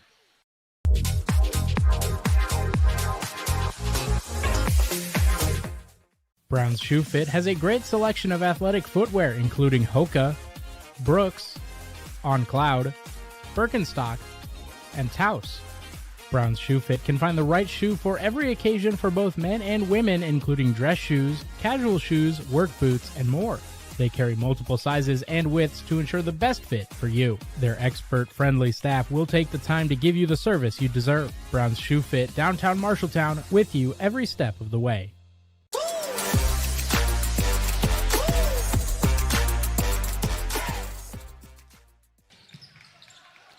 Ottumwa Bulldogs with the basketball out of the timeout. Have it on the left wing. Amara Johnson all up in the grill of Allie Gedkin. Gets the basketball away to Goldsmith. Bounce pass over to the far side. Jansen stepping out on Vandenberg and a blocking foul on Georgia Jansen. That will be number 4 on the senior. 43-17. 6:30 to go. Fourth quarter. First team foul. And that's where we have picked up a half a dozen fouls 29 feet away from the basket. They've hit 1 3-pointer all night long. I believe the Bobcats did not pick up a foul there in the third quarter, which was a little bit of saving grace. Wide open, it opens up for Hayden Keith, left wing. Knocks down the 3 as she has 6 points. Her first field goal of the night, 46-17. Mara Johnson in the front court loses the basketball into the corner. Now back to the top of the key. They'll dump it into Frankie Long, and she's fouled by Ryder as they try to work it inside to Frankie.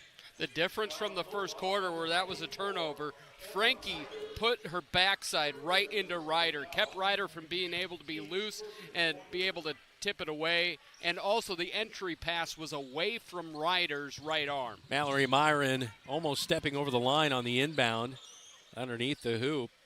Bobcats have Amira Johnson at the top of the key. A bad pass right into the hands of Vandenberg. Turnover. Vandenberg lost it going out of bounds. She had to throw it back into the field of play, and Amira Johnson comes up with a steal. Under 6 to go in the fourth quarter. Myron, left wing. Looking to dump it to Frankie Long. Left high post, gets it back. Now to Jansen at the top. Over to Heitman, far side corner, drives baseline, has her pass tipped away. She was looking for Amara Johnson. Outlet up to Blake Goldsmith. She'll run the floor, stops. Oh, that was almost a travel.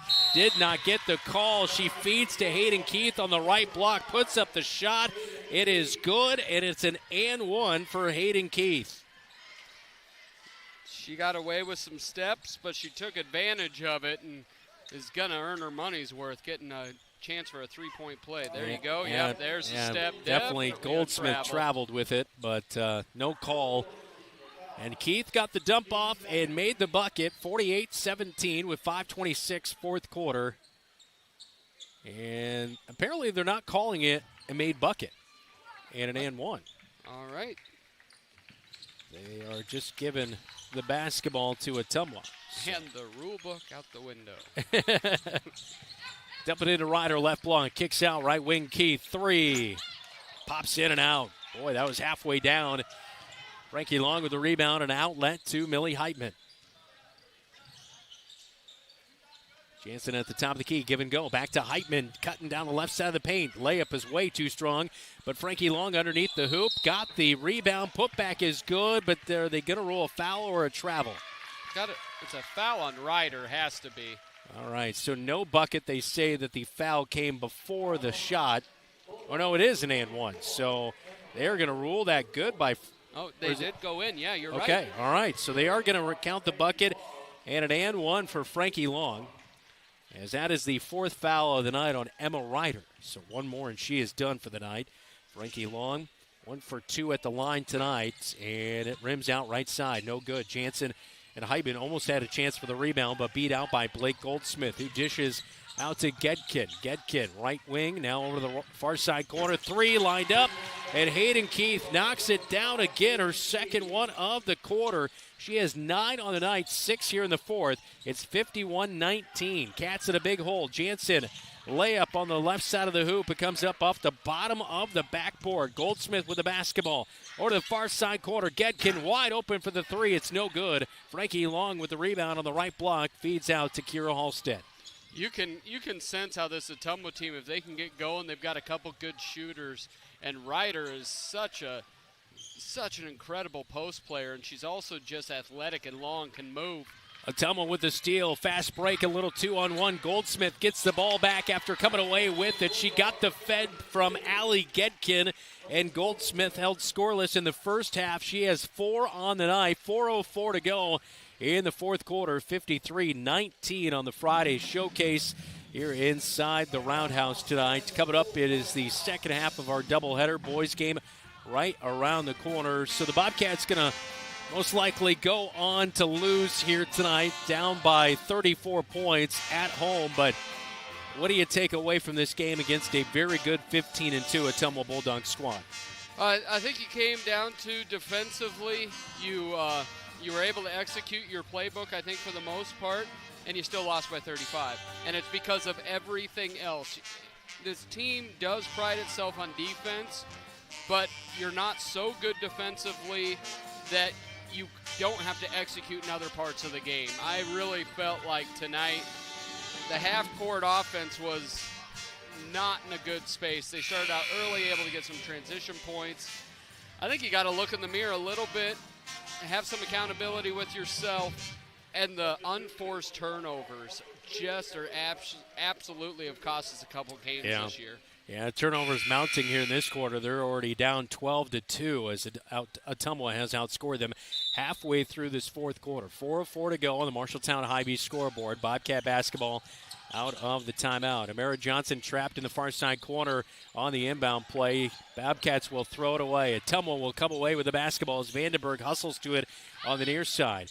Near side corner, Gedkin gets it, tries to feed inside to Ryder. It's swatted away by Georgia Jansen. It will stay with the Bulldogs.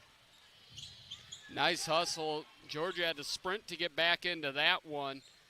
Ryder inbound. Jansen was not ready. Did not go up with a shot. Feeds it right side. Jumper's no good by Blake Goldsmith on the right block. The Bobcats have the rebound, and Fernandez traveled with it. Not called, although the Bobcats get it into the front court. You can tell her feet have been a little bit nervous tonight, and both times she traveled, got called in the first half, traveled again in the second, not called. Amara Johnson down to the right block, stops, picks up her dribble in the corner, bounces it out to the right wing to Kira Halstead.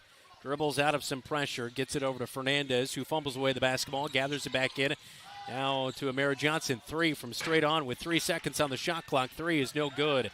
Rebound brought in by Goldsmith. Outlet way up court to Vandenberg. Layup is good. Count it. Amira Johnson will pick up her second foul of the night, and we'll have a running clock for the rest of this one. That was tough. Amira tried to undercut it. It just went over top. The pass was perfect, and then she tried to get back in the play. That was actually her third foul of the night. Georgia Jansen checks out of the game. Yes. Was that Heitman that came back in? Yes.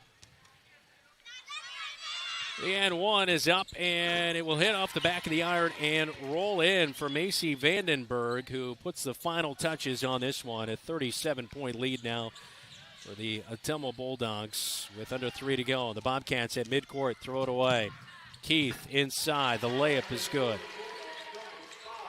And this is a team when they smell blood in the water, much like we saw with Roosevelt as well. And Ames, too. I mean, they just keep attacking.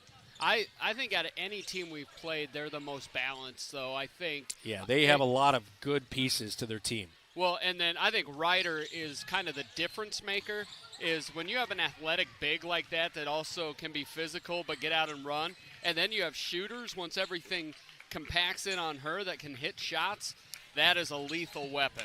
Heitman threw away a basketball. She was looking for Frankie Long, so Ottumwa with the basketball in the front court. They almost lost it, but they'll back it out with Macy Vandenberg at the top of the key. Approaching 2 minutes to go. Inside to Ryder. Got the feed, right block, puts it off the glass. It's good for 2, and she has an and 1 coming. And I believe that was on Frankie Long, and it is her 5th of the night as Frankie Long is done.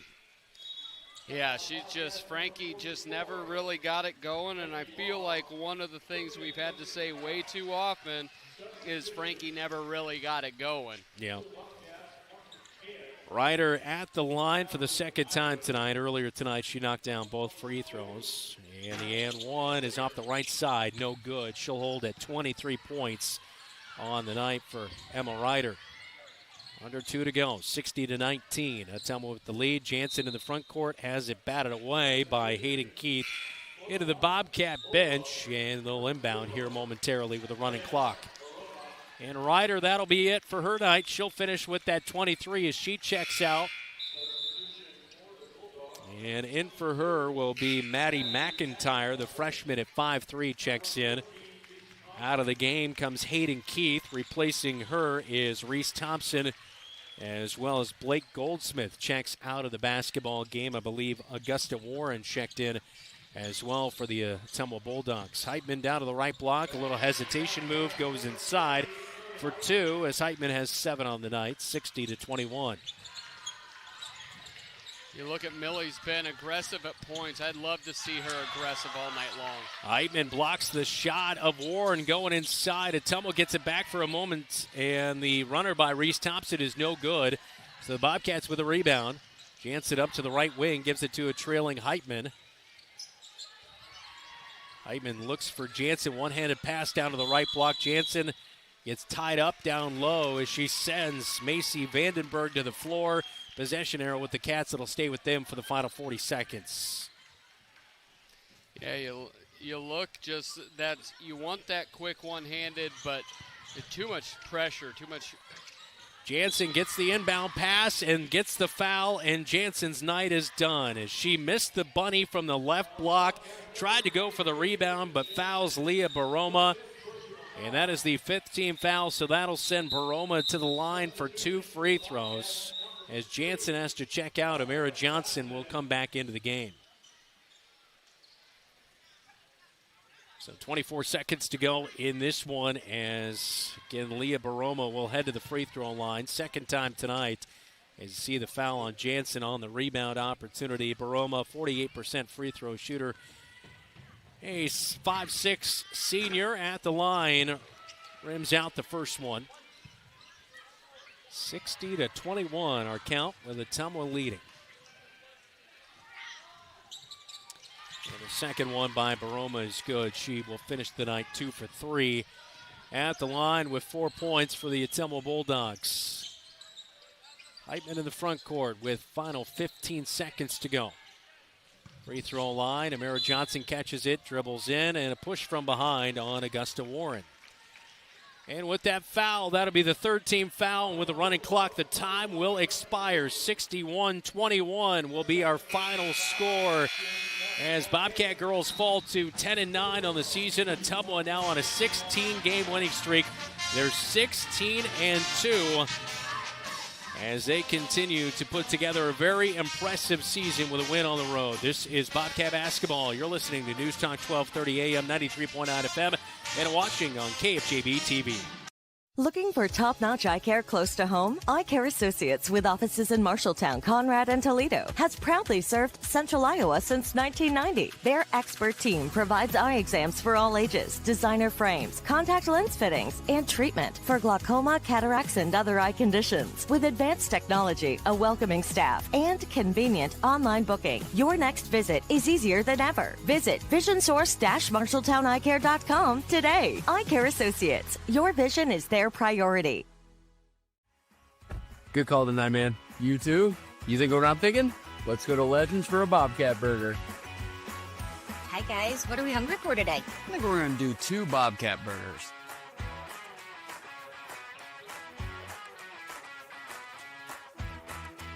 Whether it's pre-game or post-game. Or during the game, it's Legends American Grill in Marshalltown. Looking for a financial partner that puts you first? At Lennox Employees Credit Union, we're more than just a place to bank. We're part of your team. From low-interest loans and great savings rates to personalized service you can trust, we're here to help you reach your goals. Join the credit union that understands what matters most, because we're built by employees for employees. Stop by Lennox Employees Credit Union today at 1004 East Main in Marshalltown, or visit lennoxecu.com to get started. Lennox Employees Credit Union, where your success is our mission. Member NCUA.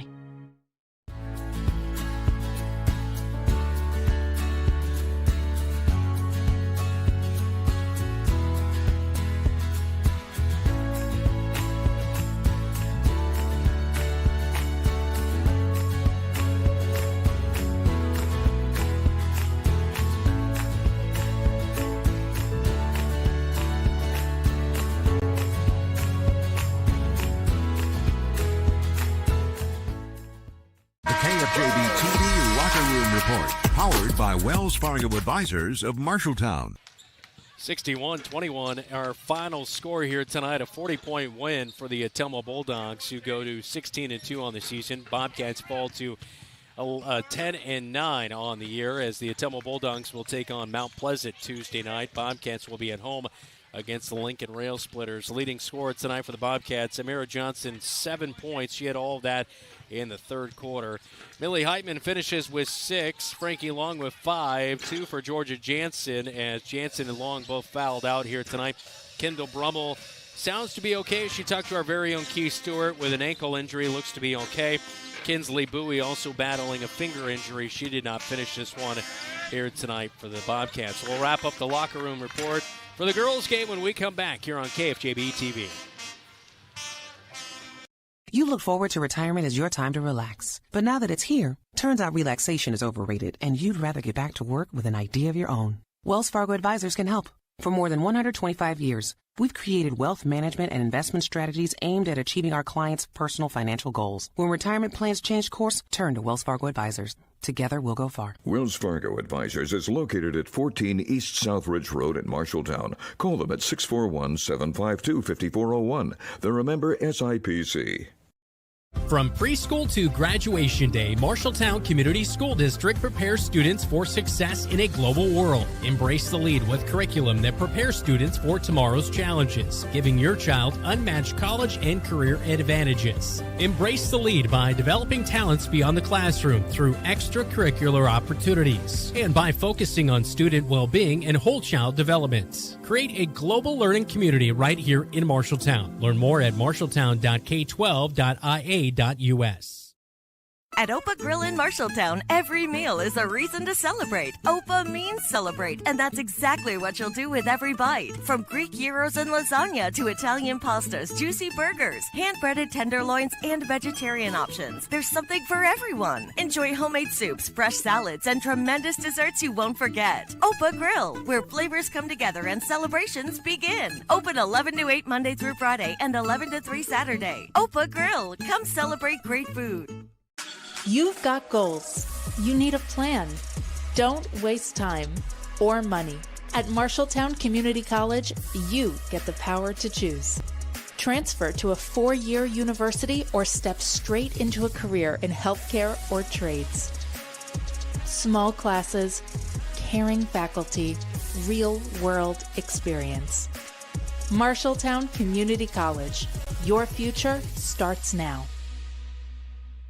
The KFJB-TV Locker Room Report, powered by Wells Fargo Advisors of Marshalltown. Scoreboard update all brought to you by Central State Bank. Dylan?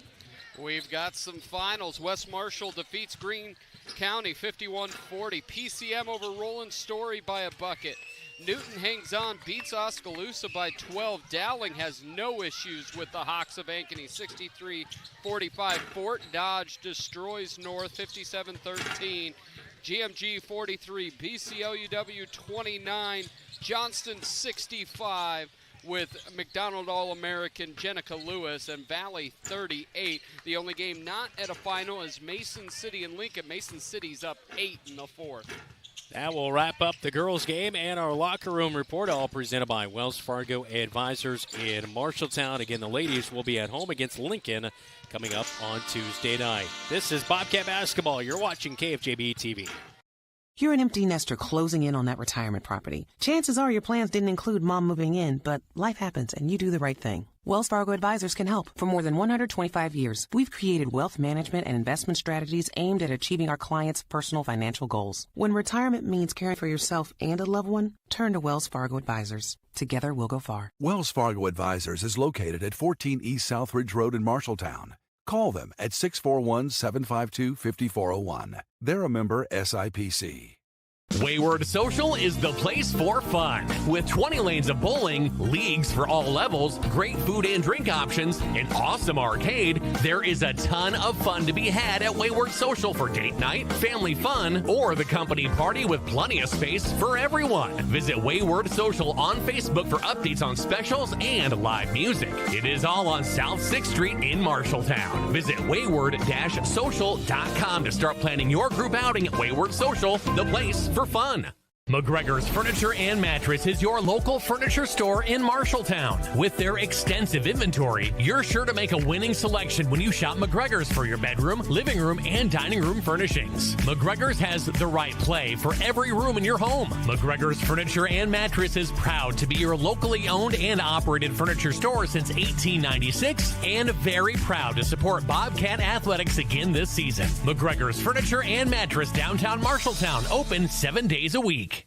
At Sports Plus Sports Medicine and Physical Therapy Center, we customize each patient's treatment plan to their individual needs. What does that mean? It means that not every back or knee problem is treated the same, and that your program will be unique and designed especially for your needs or problem.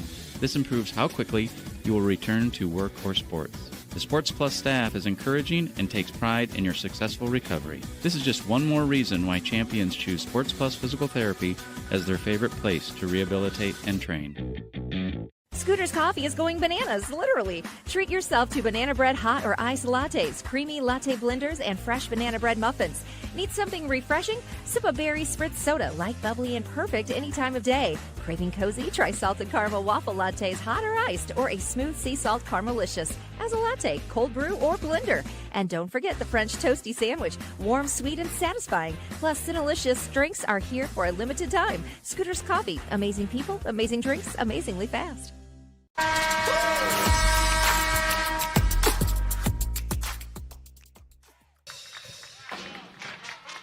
The Marshalltown Roundhouse of the Friday Showcase. The Bobcats looking to get back on the winning track right now on KFJB-TV. And into the front court with 5 seconds. Finds Jacob Hayes for the three. Yeah! buzzer. It goes.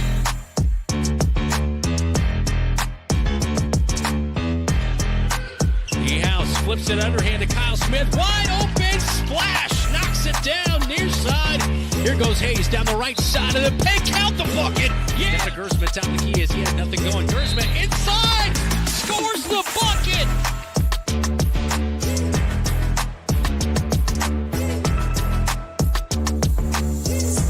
Over to Kyle Smith, stumbling away. Did gather it in. He now drives to the free throw line. Turnaround jumper. Boom. Wow, what a start. We are coming into your living room right now from the Roundhouse. Dylan. Hey, Keith. I was looking in, digging into Ottumwa stuff, and Keith was coming right here. He's Dylan Dose. I'm Brandon Lewis, and tonight we've got the second half of our Friday showcase. Bobcats with a tough loss on Tuesday night against the Ames Little Cyclones.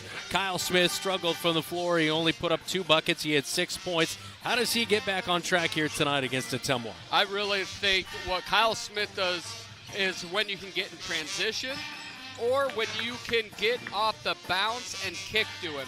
He loves spot-up shots. He loves things in motion. He's not going to be a guy who creates off the bounce too much. So really where that goes, can you turn over Ottumwa? And then can you get the ball either inside to Hayes or maybe a dribble drive, break down the defense by Drake Gersma, and then kick to the all-time leading three-point shooter in Bobcat history. Well, I think he's got a new haircut, so maybe that also plays into it here. Yeah, he's got a little bit, it looks like a little bit of a low taper, a mid taper on there. I think that's what the kids call it. All right, for the Ottumwa Bulldogs, they're 4-13 behind first-year head coach Chris Gravitt. He replaces Neil Hartz from a year ago. They only bring back 2 players who played on that team. Yep. They graduated 4 seniors who had a lot of playing time last year. Jace Mitchell, Mason Gravitt back, but a whole new squad, and those guys are all trying to figure it out right now.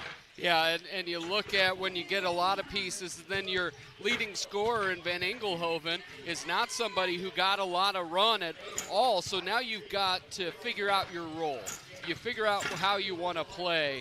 And Ottumwa they've not been a really good guys basketball school. So sometimes you're fighting against history as well. There is some talent on here. We have known the Cats to lay a couple eggs here and there where teams that don't look as good at them on stats or don't have the same record have beaten us. Bobcats just 2-3 in their last 5 games, looking to turn it around after coming off a loss against the Ames Little Cyclones, 6th ranked in Class 4A, 60-44. Coming up on our warm-up here tonight between the Cats and the Dogs, easy for me to say. It is our pregame chat with head coach Mike Apple in his 8th year leading the program. This is Bobcat Basketball. You're watching KFJB-TV. The right insurance agent can make all the difference. Assured Partners agents represent multiple insurance companies. They can pick and choose from a larger variety of outstanding insurance options. Assured Partners also handles life and health insurance and Medicare supplement coverage. With access to local, regional, and national insurance companies, Assured Partners will create policies tailored to the coverage you need. For more information, go online to assuredpartners.com/Marshalltown. Power through partnership with Assured Partners in Marshalltown, Toledo, and West Des Moines. When you're craving something quick, tasty, and satisfying, think your Marshalltown Dairy Queens. From hot made-to-order favorites like burgers, chicken strips, and fries to the Dairy Queen classics you love, blizzards, cones, sundaes, and shakes. Be sure to check out the monthly featured treats and limited-time favorites, always giving you something new to try. Whether it's lunch, dinner, or a sweet treat, just because. Your Marshalltown Dairy Queens has you covered. 2 convenient locations, South Center Street and North 3rd Avenue in Marshalltown, where happy tastes good every day.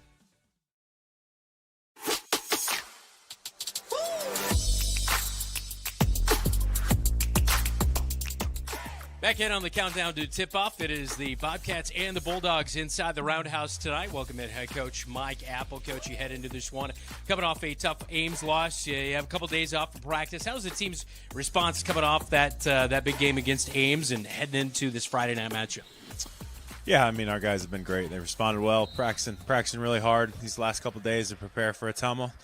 learn from Ames, obviously. Some things we need to improve and continue to keep chugging along here.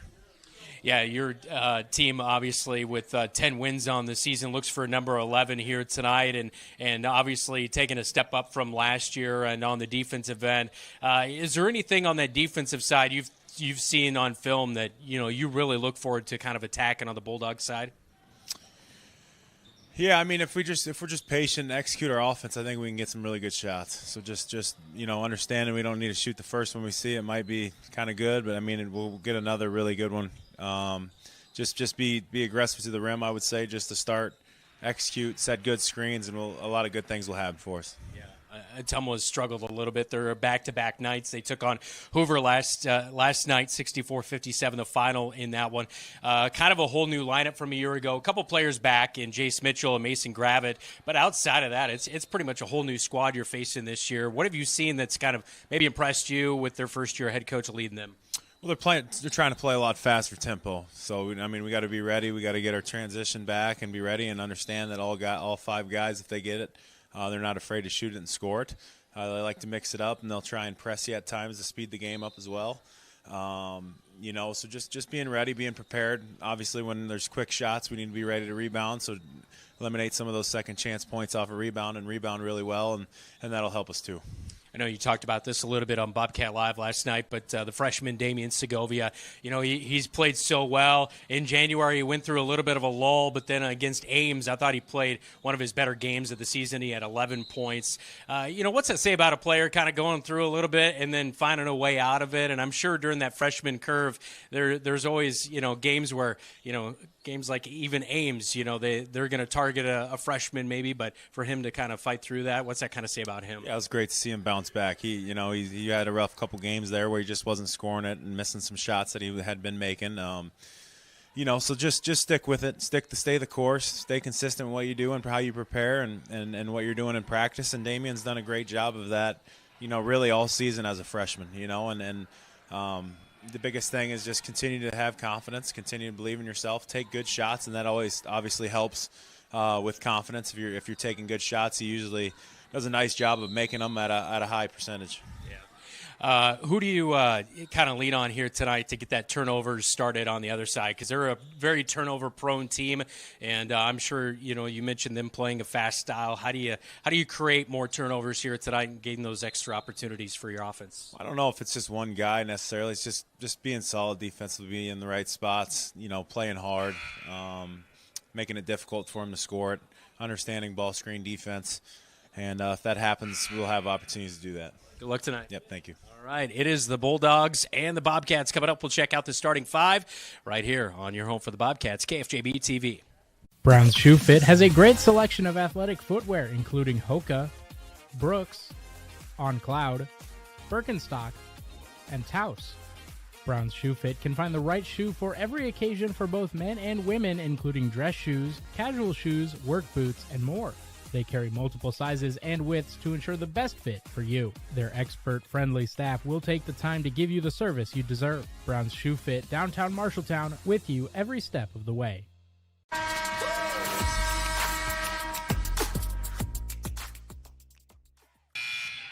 Back inside the Marshalltown Roundhouse on George Funk Court, the Bulldogs and Bobcats getting all warmed up. Great to see some of the youth basketball players in attendance here tonight, Dylan. Yeah, they're all in their NBC-clad jerseys. It really has become a program as you look at some of the ages where it's been built up from first grade on up. Yeah. And there seems to be, I don't know if you can attest to this as well, over our years of covering it seems there's more and more of those younger kids at the game really excited about being a part of the Bobcat. Yeah, that is definitely for sure. All right, let's get to tonight's starting lineups. All brought to you by Sandvik Enterprises in Marshalltown. Let them deliver for you while we deliver the starting lineups. First for Chris Gravitt in his first year as head coach, 7-14 a year ago for the Bulldogs. They lost 4 seniors off that squad. They'll go Jace Mitchell, who returns from a year ago, averaging just over 8 points per game, 2 rebounds per game for the 6'2 senior power forward. Number 4, Mason Gravitt, 8.4 points per game, 5 rebounds per game for the 6-foot junior guard. Number 20, Ethan Gravitt, the freshman at 5'10", will get the start tonight, averaging 4.5 points per game, 2.5 assists for the guard. Ty Wietrich, averaging 8 points per game for number 30. He is a 6-foot freshman. And rounding out the starting five for the Bulldogs, number 32, Cedric Van Engelhoven, averaging 12.5 points per game, 4 rebounds, 2.5 assists for the 6-foot sophomore shooting guard. Meanwhile, for the Marshalltown Bobcats, starting five will go like this tonight for an 8th-year head coach Mike Apple, assisted by Brynjar Brynjolfsson. As the Bobcats defense so far this year, just giving up 44.7 points per game, still top 5 in the state of Iowa in Class 4A. As Jamison Niehaus will get the start tonight. Number 1 is a 6'1 junior guard, averaging 3 rebounds per game. Number 3, Drake Gersma, coming off a 17.4 rebound game against Ames on Tuesday night. He is averaging just shy of 11 points per game, 6 rebounds, and 4.3 assists on the season. He has 69 assists this year. That's 10th in Class 4A for the 6'2 junior guard. Number 10, Kyle Smith, a 6'3 senior guard, averaging 14.4 points per game. Number 1 in 4A in threes made with 57. Number 24, Damian Segovia, the freshman, averaging 6 points per game, 2 rebounds per game, and a guard. Number 30, Jacob Hayes will round out the starting five, a 6'2 senior guard, averaging 13 points per game for the Bobcats. Cats are 10-7, 5-3 in the Iowa Alliance North. Bulldogs are 4-13, 3-7 in the Iowa Alliance South. It's North versus South in the Conference of Champions. Tip-off is next when we come back inside the Marshalltown Roundhouse on KFJB-TV. Looking for top-notch eye care close to home? Eye Care Associates, with offices in Marshalltown, Conrad, and Toledo, has proudly served Central Iowa since 1990. Their expert team provides eye exams for all ages, designer frames, contact lens fittings, and treatment for glaucoma, cataracts, and other eye conditions. With advanced technology, a welcoming staff, and convenient online booking, your next visit is easier than ever. Visit visionsource-marshalltowneyecare.com today. Eye Care Associates, your vision is their priority. The following is a presentation of Bobcat Athletics on KFJB-TV.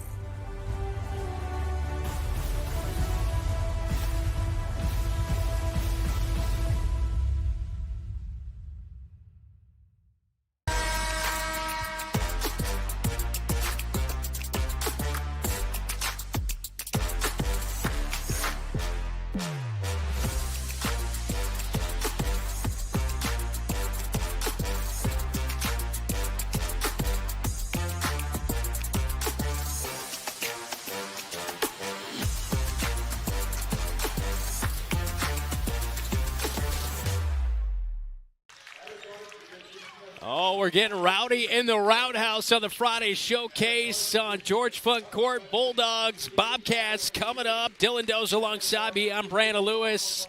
Let's get to tonight's keys to the game, all presented by First Rate Real Estate, FirstRateTeam.com. For the Bobcats, let's roll tonight. And I mean the role players. We know Drake Gersma. We know Jacob Hayes. We know Kyle Smith. I'm looking at Damian Segovia. Out of a kind of a bad night Tuesday night, found his shot again. I thought he looked really good. You're getting Lars Schoenfelder back tonight. Jamison Niehaus, Talon Halstead. If those guys can all give you plus minutes and maybe throw in a combined 12 points or so, that's going to really, really buoy the Bobcats. For the Bulldogs, make Drake one-dimensional. One thing that I've seen when the Cats are really rolling is when Drake Gersma can get to the cup and he can score, or he can break down the defense and hit one of 3 shooters almost shooting at or above 40% from 3 in Segovia, Hayes, and Smith. That is our keys tonight, all presented by First Rate Real Estate, FirstRateTeam.com. Bobcats at home in their white tops and bottoms. Ottumwa in their traveling red tops and bottoms. We have 8 minutes on the clock, just about ready to get going as the starting lineups being announced inside the Roundhouse. Coming up at halftime of the boys' game, we'll talk to Brian Murphy, head girls basketball coach, after their 40-point loss to the Ottumwa Bulldogs. We'll talk to him about that one coming up. But boys game right now. Be sure to hit the like button and subscribe to KFJB TV, all for free. We appreciate the support. And turn on those upcoming game alerts, Dylan, so you don't miss any of the action. And also, I mean, we can open the live chat as well to get going here tonight. Let us know where you're watching. Let us know if you would like us to have any more pay raises in the. That's right. No one. That's the comment. Direction the last one Yeah, went. this one is. We can you go. guys need to give money back. Oh, we got a Let's Go Dogs early on here, so. Maybe they're talking about a totally different team. Maybe they're a big Georgia fan. You never know. You never know. Jamison Niehaus at midcourt to jump against Jace Mitchell. We are underway as Ottumwa will win the opening tip-off here inside the Roundhouse. Ethan Gravitt, right wing, feeds near side corner, and that is going to be knocked down by Ty Wietrich, who knocks it down at 48% from three. How about that for a start for Ottumwa?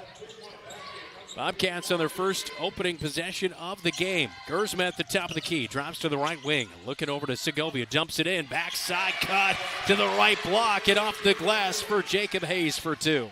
You love that little play. Just get that back cut, and there you go. Wide open, 2 points. Ethan Gravitt to the right wing, dribbles to the top, swing it over to the left wing, over to Cedric Van Engelhoven. That's a mouthful, Dylan. Yes, it is. I went to college with a Van Engelhoven. That's the only reason I know it. Backside, they find it. Right block hanging out. Jace Mitchell off the glass for two. It's 5-2. Ottumwa with the lead with 1 minute gone here in this opening quarter. Definitely don't love the defensive intensity so far tonight. Up to Segovia, far side corner, stops, and they'll give it back. Kyle Smith open for a three, and boom! We're tied at 5. That's exactly what we said. He doesn't want to shoot the three off the bounce. He wants it off the catch, and he was wide open. Bad defense from both squads so far tonight. And an illegal screen on the right wing by Jace Mitchell. It will be Bobcat basketball with 6:38 first quarter. Here we go. Kyle Smith knocking it down from straight on. His 58th made three of the season. And no one was within about 8 feet of him. It's over 930 points in his career. They play defense like that tonight on him. He may break 1,000 tonight. Yeah, he's got 68 more to go to get to 1,000. Straight on three off the back of the iron for Kyle Smith. No good. Ottumwa Bulldogs in the front courts. They'll back it down inside, and Kyle Smith comes up with a turnover. Cedric Van Engelhoven stripping to the basketball. Up to Drake Gersma on the right wing. Dribbles it out to the top of the key to set up the offense. Directing Jamison Niehaus over to the left wing. Man-to-man defense. Segovia will catch the basketball. Feeds over to Kyle Smith, left wing. A little pass to Gersma. Looked like they were trying to get a little give and go. Nothing there. Gersma pulls up straight on threes off the back of the iron. Tipped out to the right wing to Ethan Gravitt. And they're going the other way. Ottumwa in the front court over the right wing to Ty Wietrich. Now over to the left wing. They swing it to Mason Gravitt. He'll set his screen, and dribbling out of the pressure is Ethan Gravitt. Loses the basketball. Niehaus with the steal. He'll take it in for the layup. Strong with two hands. Off the glass is good for Niehaus. 7-5 Cats with their first lead of the game. Great job by Niehaus. He was expecting contact. He went up 2 hands. He went off 2 feet. Well, give and go. Jace Mitchell not looking to score on the right wing. He had a seam but did not take it. They'll opt to work it around the perimeter to the far side. Ethan Gravitt dribbles to the top of the key. And now Jace Mitchell has it. Back to the left wing. Kyle Smith pops out there defensively. And he'll shut down a drive by Cedric Van Engelhoven. 4 seconds on the shot clock. Ottumwa not taking the shot yet. Van Engelhoven waiting and pulls up. 3 is good at the buzzer, and Van Engelhoven makes his first bucket of the night. He shoots at 32% from downtown. Great defense. Banks it off the glass from 28. Kyle Smith thought about the 3, did not take it, passed inside to Drake Gersma. He travels with it. It's going the other way. He is frustrated with the call. And the Bobcats will go back on the defensive end as we look at Niehaus's last bucket. Yeah, he went up with full expectation of getting the bump, so he went off a 2-leg strong and finished the bucket. Ethan Gravitt brings it into the front court for Ottumwa. Throws it right into the hands of Drake Gersma. Fast break. Here we go. A little 1-on-2. Kicks out. Hayes. 3. Oh, it's good. Jacob Hayes, the senior, with 5 on the night as he knocks it down 38% from 3. And that's exactly what we've been talking about with Drake. He can get to the rim with the best of them. Niehaus blocks the scoop and score by Gravitz as you hear a big yell from the student section on the far side. Over halfway through this opening quarter, 10-8 Cats with the lead. Kyle Smith at the top, over to Segovia, right wing, drops it in late to Jacob Hayes. Gathers the basketball, now gives it to Kyle Smith, cutting in the paint. Think he was tipped on the right arm, and a foul is going to be called. 2 shots coming.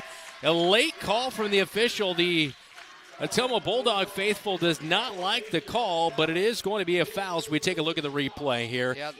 And the foul's on Mason Gravett, his first of the night. He may not have liked it, but definitely got him. Free throws up, and it is good for Kyle Smith.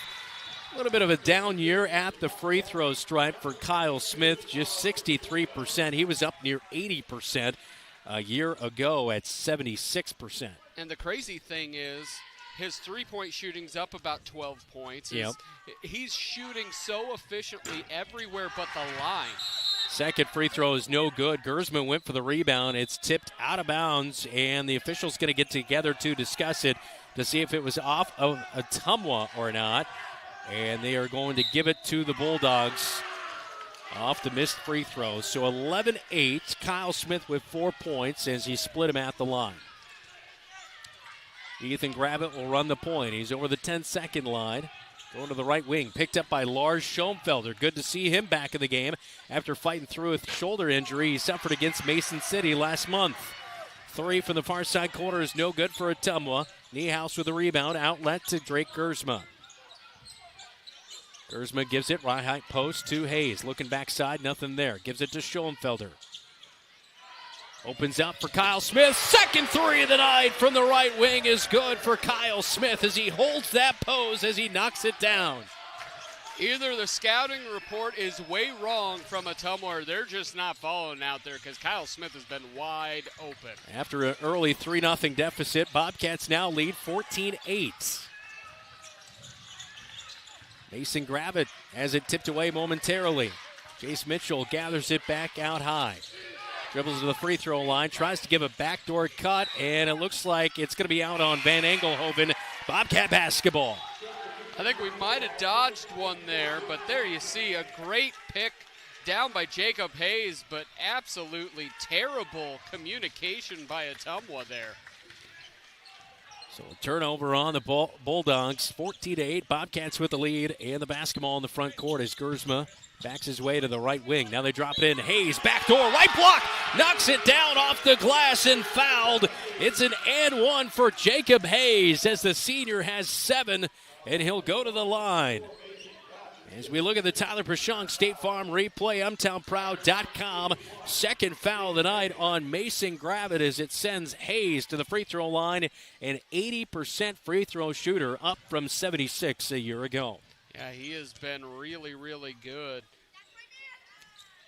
And the free throw is knocked down. 8 points for Jacob Hayes with 2:27 to go first quarter, 17-8 Cats. And the Bobcats' leading free throw shooter at 84%, Damian Segovia, checks back into the game for Jamison Niehaus. Ethan Gravett brings it over the timeline. Over the right wing, he'll swing it. Wietrich gives it up. Now they drop it inside, and Hayes going to be caught with a hold as he was guarding Jace Mitchell. First foul of the night for Jacob Hayes. Yeah, you look at this Ottumwa crew. They came out first two sets very good. Wide open 3, got a bucket. Their second 3 was a hope and a prayer that was answered off the glass. Otherwise, the Bobcats' defense has been stifling. Jace Mitchell checks out. Charlie Morgan in for him. Inbound, goes to the right block and tossing up a shot. A little bit off kilter for Wietrich, his second bucket of the night. He has 5 here in the opening quarter. Bobcats get it inbounds. A little bit of pressure in the backcourt. Bobcats into the front court, and a travel by Kyle Smith as he got the handoff from Jacob Hayes. Turnover Cats, minute 53, first quarter. Yeah, a little bit of frustration from Coach Gravett because down there probably should have been an and 1 call, and then he thought a little too slow on the travel call down here. But they ended up getting that one right. Ethan Gravett runs the point. Guarded by Lars Schoenfelder, right wing. Hayes picks him up as they switch, and now Schoenfelder back guarding him. Left wing with the basketball. Little give and go through the hands of the big man, Charlie Morgan, out of bounds on the Bulldogs. Bobcat basketball. Yeah, they try to give and go there, but Morgan, the junior, just couldn't haul that one. It was kind of a heater up high. You can't miss Morgan, though. He's got those pink shoes. A little bit of lime green on the front. Bobcats break the press. Get it to Segovia. Down the right side of the paint. He'll back it out to Schoenfelder. Now to Kyle Smith at the top of the key. Sees a little bit of a seam. Nothing there. Kicks out Hayes. 3. Left wing is no good.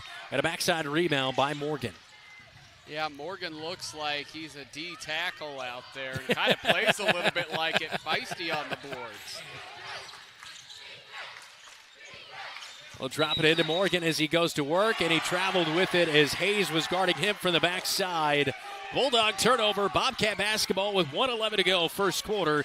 Cats leading by 7. If there was a noise meter between the NBC crew of the junior high and elementary school versus the high school student section, I think the middle schoolers win. I think they are winning. They do most nights. And the Bobcats, I'm not sure if that one was tipped. I don't believe it was. Schoenfelder, the one-handed pass over to Hayes, near side, sails it into the crowd. He just wanted to show Coach his shoulders feeling good. That thing, yeah, about 87 miles up and away. Yeah, left non-shooting shoulder. The left shoulder is the one he injured, and so luckily able to kind of make a recovery here in the late portion of the season and get back in that lineup. But he took a hard fall against Mason City and has been out ever since then, and that was about mid-month in January. Yeah, and you look, we talked about it last night on Bobcat Live with Jamison Niehaus. You know, how did it feel to try to get back in after an injury? And Lars seems to be going through a little bit of that same rustiness of just, you know, getting his first run back at injury. He's going to settle down. He's going to make some plays. Bobcats commit a foul there, and it was on Damian Segovia, his first of the night. Floater down inside the paint. Leaner doesn't go. Kyle Smith rebound, and he was bumped on the rebound. I believe it's going to be on Cedric Van Engelhoven. It'll be his first of the night. Looked like the official was holding up a 42, and I was like, didn't think Charlie Morgan was in the area, and it was on Van Engelhoven, number 32. Gersma gets it over to the timeline. He was trapped near midcourt. 30 seconds to go in this opening quarter. Cats leading by 7. Ottumwa's been lucky that the Cats have missed a couple open threes after breaking this press, because it could be a 10, 13-point game. At a bump out high, Niehaus bumped, guarded by Luke Thompson. Thompson's going to pick up his first foul of the evening, and that is the 5th team foul here in the opening quarter. With 16 seconds to go, it'll send Jamison Niehaus to the line for 2 free throws, where this year he is shooting 38%. Oh, you better get out of that front row. Butch is lighting people up as Talon Halstead is ready to check in. And between free throws, Niehaus knocks down the first. He has 3 points, as Jacob Hayes will be replaced by Talon Halstead. We've heard the first row rule communicated in different ways across the state of Iowa. Second free throws off the right side of the iron. No good for Niehaus as Morgan gets the rebound. Outlets it to Ty Wietrich. 10 seconds to go in the opening quarter. 18-10. Cats with the lead inside the roundhouse. So the Friday showcase. Far side, Wietrich dribbling into the corner, loses the basketball. Time's going to run out. Ottumwa lost track of it, and that's how we head to the second 8 minutes of our night in the second half of the doubleheader. Cats with the early lead. Jacob Hayes, a couple of nice backdoor cuts, leading to an early good night for the senior.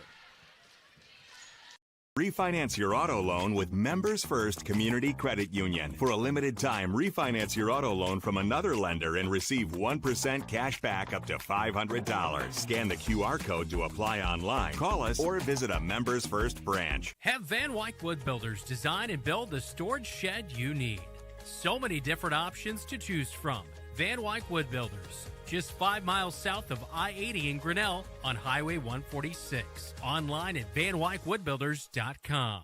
We do more than just t-shirts and hoodies. Check with Adlet Engraving and Screen Print for awards, lasered items, embroidery, and of course, imprinted apparel. 307 Riverside right here in Marshalltown. Easy parking, delivery is available.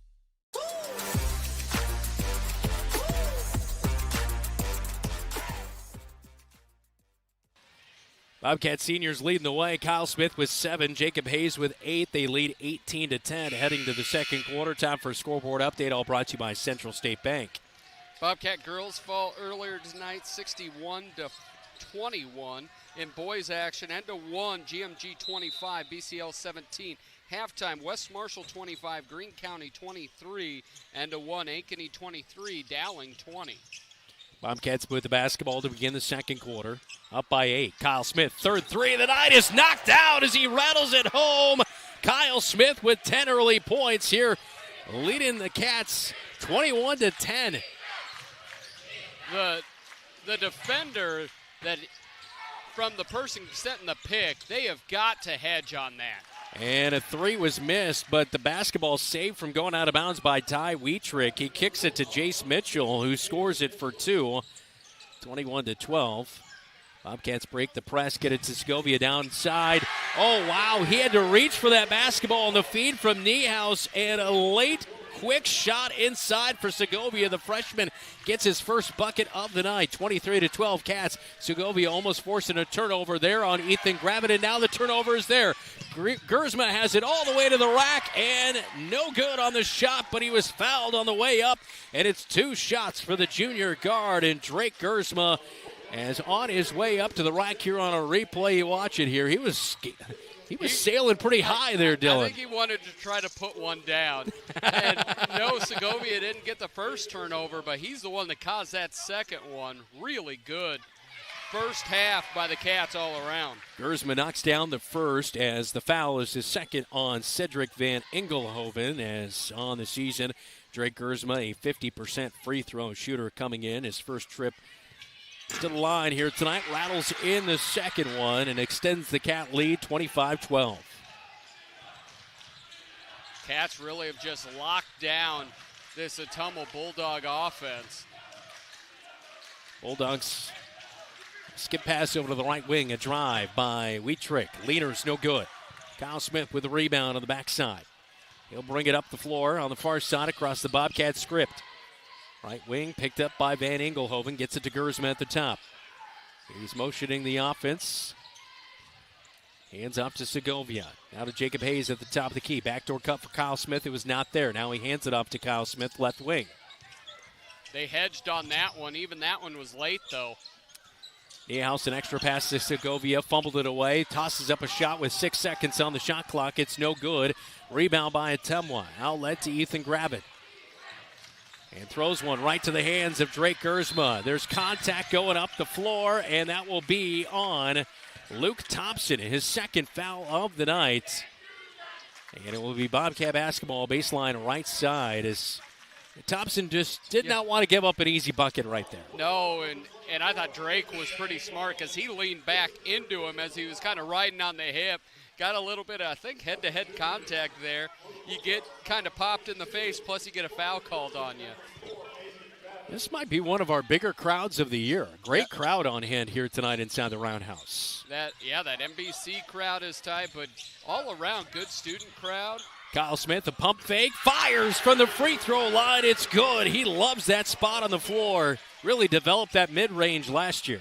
That's where he likes to go off of 1 or 2 bounces, is he'll shoot it more in the mid-range when he does that, but he's very patient as well. Wietrich has his pass knocked away. Yeah, 2 bounces. Take a moment, set himself up, fall away Jay. Not going to get to it. So Gersma knocked that one out of bounds. It stays with the Bulldogs. Left wing, Jace Mitchell has it, drives to the free throw line, gives it to Van Engelhoven. And now rotates it over to the left wing, sets a screen for Wietrich, who drives, kicks over to the right wing to Jace Mitchell. Now back to the top to Mason Gravitt. He'll kick it, far side corner, quick trigger, 3 is no good. Hayes with a rebound inside of the paint, outlets it to Drake Gersma. 5:23 and counting, second quarter. Bobcats 27-15 with the lead inside the Roundhouse. Niehaus, left wing, gives it to Kyle Smith off a screen, top of the key, looking for a 3, was not there, man was out on him. Now gets it back, left wing 3, he'll fire, it's out the back of the iron. Long rebound out to Gersma at the top of the key. Drives, baseline, kicks, Hayes, wide open, 3, skims off the iron, no good, right side rebound by Jace Mitchell. Yeah, the perimeter defense of Ottumwa was very slow and not good. They have not hedged off of picks, and they've definitely been trailing way behind on shots. We've just missed some open threes. Jace Mitchell's open for the three. He will take a bounce, and the three is off the glass. No good. Kyle Smith underneath the hoop with the rebound. And Jamison Niehaus with a bloody nose. It looked like some contact there. Trainer will cover up his nose, but boy, there was a good amount of blood already gushing out of that nose for Jamison Niehaus as he'll head to the locker room report. Yeah, he got knocked by Corbin Wilson, just lit him up with, I think, an elbow. Not intentional or anything, but when he was going, he just got popped right in the face. And we're going to have a timeout with that injury as well as head coach Mike Apple will take it. 4:37 second quarter. Bobcats leading 27-12 inside the Roundhouse. Eat at Legends American Grill in Marshalltown and support the Bobcats when you order the Bobcat Burger. 2 juicy quarter-pound beef patties stacked with crispy bacon, sautéed onions, and a mouth-watering blend of American, cheddar, Jack, and Swiss cheeses, all on a toasted bun with fresh shredded lettuce. And here's the best part. $1 from every Bobcat burger sold goes to Marshalltown High School activities. Satisfy your burger craving and support the Bobcats at the same time. Only at Legends American Grill in Marshalltown. I'm Drake Grisma, and you're watching KFJB-TV. Welcome into a great environment on the Friday showcase inside the Roundhouse. Niehaus finding Segovia, the freshman, creating early on here, getting a bucket as the Cats started 7-2 on the season, Dylan. Since that point, they're 3-5. Seems like they pretty much alternated a win with a loss in January and into the front half of February with a loss Tuesday night. Looking like maybe hopefully they get it turned around here tonight. What's kind of gone into that funk after the hot start? There's a really easy reason. We played a ton of home games early in the season. We've been on the road a lot more. Cats have played much worse on the road. But a couple other things that have been happening as well is I think of Damian Segovia, he and Gavin Mishek and some injuries. But you look at Damian Segovia, had some really big games early and kind of hit a freshman wall up until that Ames game. Hayes up on the left wing after the Bobcats call the timeout. Get it back to Segovia at the top of the key to set up the offense. Over to Segovia, far side, drop it in. Right block, Hayes trying to do the dirty work, misses it, gets his own rebound, put back, fights through the Bulldogs for 2. He just wanted the difficulty from the judges on the second one. Pad those stats yeah, and I was get just the going to bucket. say, yeah, padding those stats early on here. Ottumwa in the front court. Jace Mitchell tracks down the basketball. Wietrich out high, drives left side. Jacob Hayes blocks the shot, going inside. Wietrich, it does not go. He's going to the free throw line for 2. Hayes with a great block down to the left, at the left block, but they rule it a foul, and that'll be the second on Jacob Hayes here tonight as we take a look at the replay. Might have caught the right hand there at the very end. They said a shove. They said a push. I don't know. I don't see the shove. I saw maybe a little bit of contact there at the end. They called that on Talon Halstead. No, they called it on Hayes. And I don't get that call. First free throw is no good for Wietrich. Second one to come on the season for Wietrich. A 75% free throw shooter. And just a freshman at 6 foot. He can shoot it. Student section making some noise. It's off the back of the iron, no good. Drake Gersma with a rebound, and he'll bring it up the floor.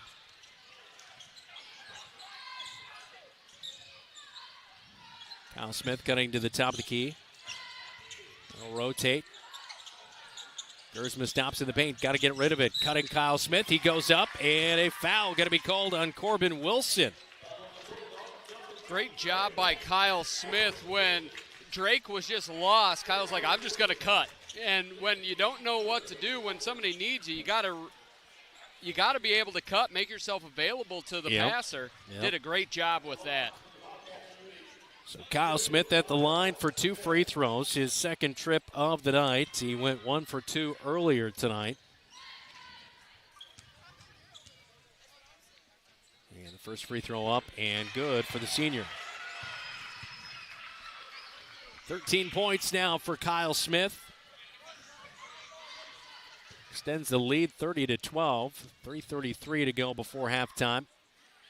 And the second one a little flat, rolls in and out. Talon Halstead swatted it, almost got the rebound, but beat out by Jace Mitchell, who outlets to Ty Wietrich, who will run the point.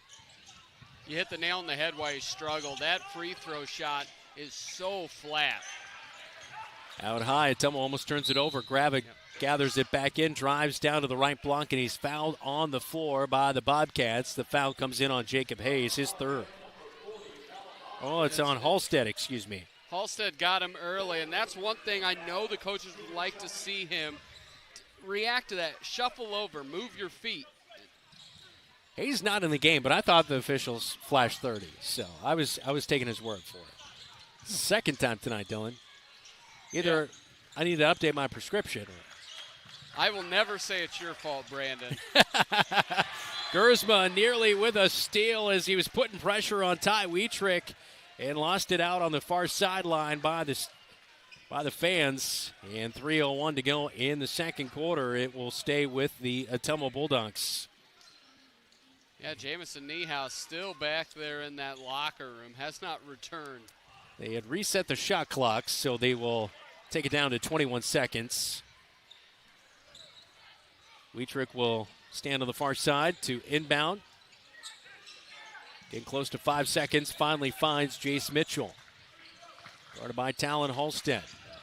A little switch. Schoenfelder picks him up. Leaner on the right block is good for Jace Mitchell. He has 6 for Ottumwa. 30-14. Cats with the lead against the Dogs. Cats offensively a little stagnant here. Spin move by Gersma into the paint, puts one up, and now a charge going to be called on Drake Gersma as he drives into the paint. Gersma will pick up his first of the night. It's headed back to the Bulldogs. I guess I had to look at it. I know he was camped up there, but let's see here. There's Gersma driving in. He kind of jumped up into him. I don't know how that's a charge. Ethan Gravitt with the basketball on the right wing at the top of the key, and now an illegal screen going to be set on Corbin Wilson as both teams trade fouls here. Wilson with his second foul of the quarter, 2:29 to go. Cats get another bite at the apple, but it does feel like a little bit of drive and wait. There's not as much crisp ball movement off the ball. Corbin Wilson checks out. Charlie Morgan is in for him for Ottumwa.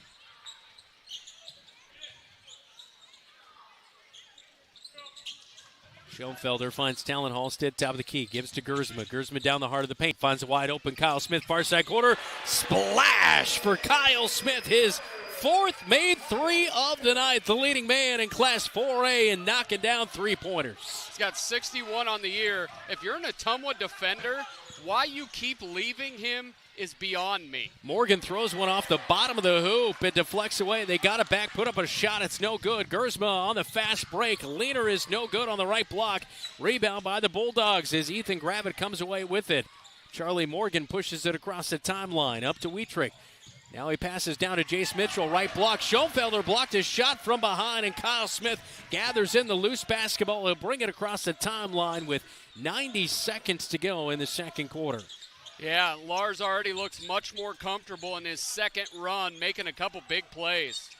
Gersma trying to find some room there at the top. Gives it over to Schoenfelder, left wing. Now to Kyle Smith. The bounce pass nearly deflected away at the top of the key. Cats have it back. Three for Kyle Smith is no good, left wing, but Schoenfelder, an offensive rebound, something he did so well early on in the season, gives the Bobcats a second chance here. Gersma down the right side, finds a wide open Segovia, and he'll knock down the three.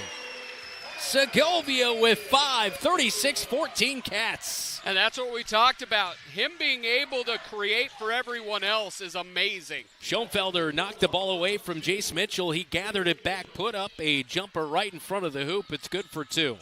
And when Drake can play that way, it makes everybody so much better around him. Talon Halstead, left block, got the feed, finds a wide open Kyle Smith, and his 5th three of the night skims off the iron, no good, as he was trying to make it number 5 here in the front half of it. And that's where if you throw it up at the letters instead of the knees, that's number 5. Kyle had to go down and get it just a little bit off his rhythm. Grab it, had it knocked away by Damian Segovia as he was looking around thinking it was off of Segovia, but the officials say it is Bobcat basketball with 19 seconds to go before halftime. Getting up off the bench is Michael Jordan. Well, I thought it 23 is Bennett Ricken on the roster, but I'm like, that is not Bennett Ricken. That is definitely Jamison Niehaus. So we had a jersey change with that bloody nose. And Talon Holstead will be replaced by Jamison Niehaus. Yeah, that's what you get. You don't have like the NBA where they have 2 of your jerseys. You just get the one. Final seconds here in the second quarter remain for the Bobcats. Gersma top of the key. Gets a screen by Kyle Smith. Pulls up long 3 from straight ons off the right side and off of Ottumwa with 4 seconds to go. Jace Mitchell couldn't gather the basketball in. Niehaus was trying to bat that one away, but they say it's out of the Bulldogs. And a last-second shot here for the Cats as Kyle Smith, baseline right side, will inbound. Quick catch and shoot on the inbound by Niehaus. Catches it, no good, but a foul inside by Charlie Morgan as he'll pick up the foul and send Jamison Niehaus to the free throw line for the second time tonight with 2.6 seconds to go before the midway break. I really like how Jamison's playing tonight. He's very active on both ends of the floor. First free throw's up and good for Jamison Niehaus. He is 2 of 3 at the stripe tonight. Yeah, going up really, really strong. And both free throws are good for Niehaus as he has 5 points. Final shot of the first half is going to come up way short by Wietrich, and that's how we head to the break. It's all Cats, 38-16 at halftime as the Cats lighten it up for 3. Damian Segovia with a splash, sending us to halftime. Scooter's Coffee is going bananas, literally. Treat yourself to banana bread hot or iced lattes, creamy latte blenders, and fresh banana bread muffins. Need something refreshing? Sip a berry spritz soda, light, bubbly, and perfect any time of day. Craving cozy? Try salted caramel waffle lattes, hot or iced, or a smooth sea salt caramelicious as a latte, cold brew, or blender. And don't forget the French toasty sandwich, warm, sweet, and satisfying. Plus, Cinnalicious drinks are here for a limited time. Scooter's Coffee, amazing people, amazing drinks, amazingly fast.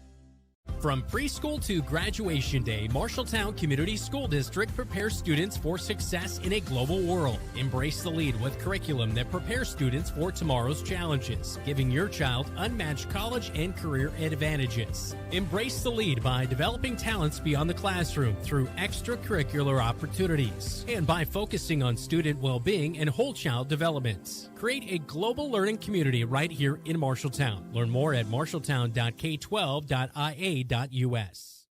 McGregor's Furniture and Mattress is your local furniture store in Marshalltown. With their extensive inventory, you're sure to make a winning selection when you shop McGregor's for your bedroom, living room, and dining room furnishings. McGregor's has the right play for every room in your home. McGregor's Furniture and Mattress is proud to be your locally owned and operated furniture store since 1896 and very proud to support Bobcat Athletics again this season. McGregor's Furniture and Mattress, downtown Marshalltown, open 7 days a week.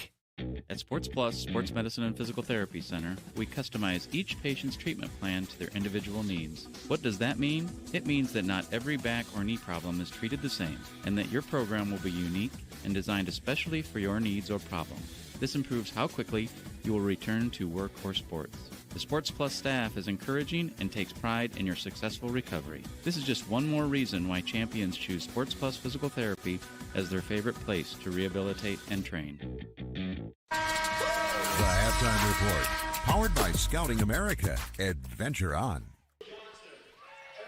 At halftime, the Bobcats leading 38-16. Leading scorer is Kyle Smith, who has 16 himself. He made 4 threes there in the first half as the Bobcats as a team knocked down 6 threes in the front half of things. Jamison Niehaus with 5 at halftime. Drake Gersma with 2. 5 for Segovia, the freshman. And Jacob Hayes has killed the Ottumwa Bulldogs with his backdoor cuts. He has 10 points at halftime. Jace Mitchell with 8 for the Ottumwa Bulldogs. 5 for Ty Wietrich. And Cedric Van Engelhoven is knocked down to 3. He has 3 at halftime. When we come back inside the Roundhouse, Brian Murphy will join Dylan Doze to recap the girls' game.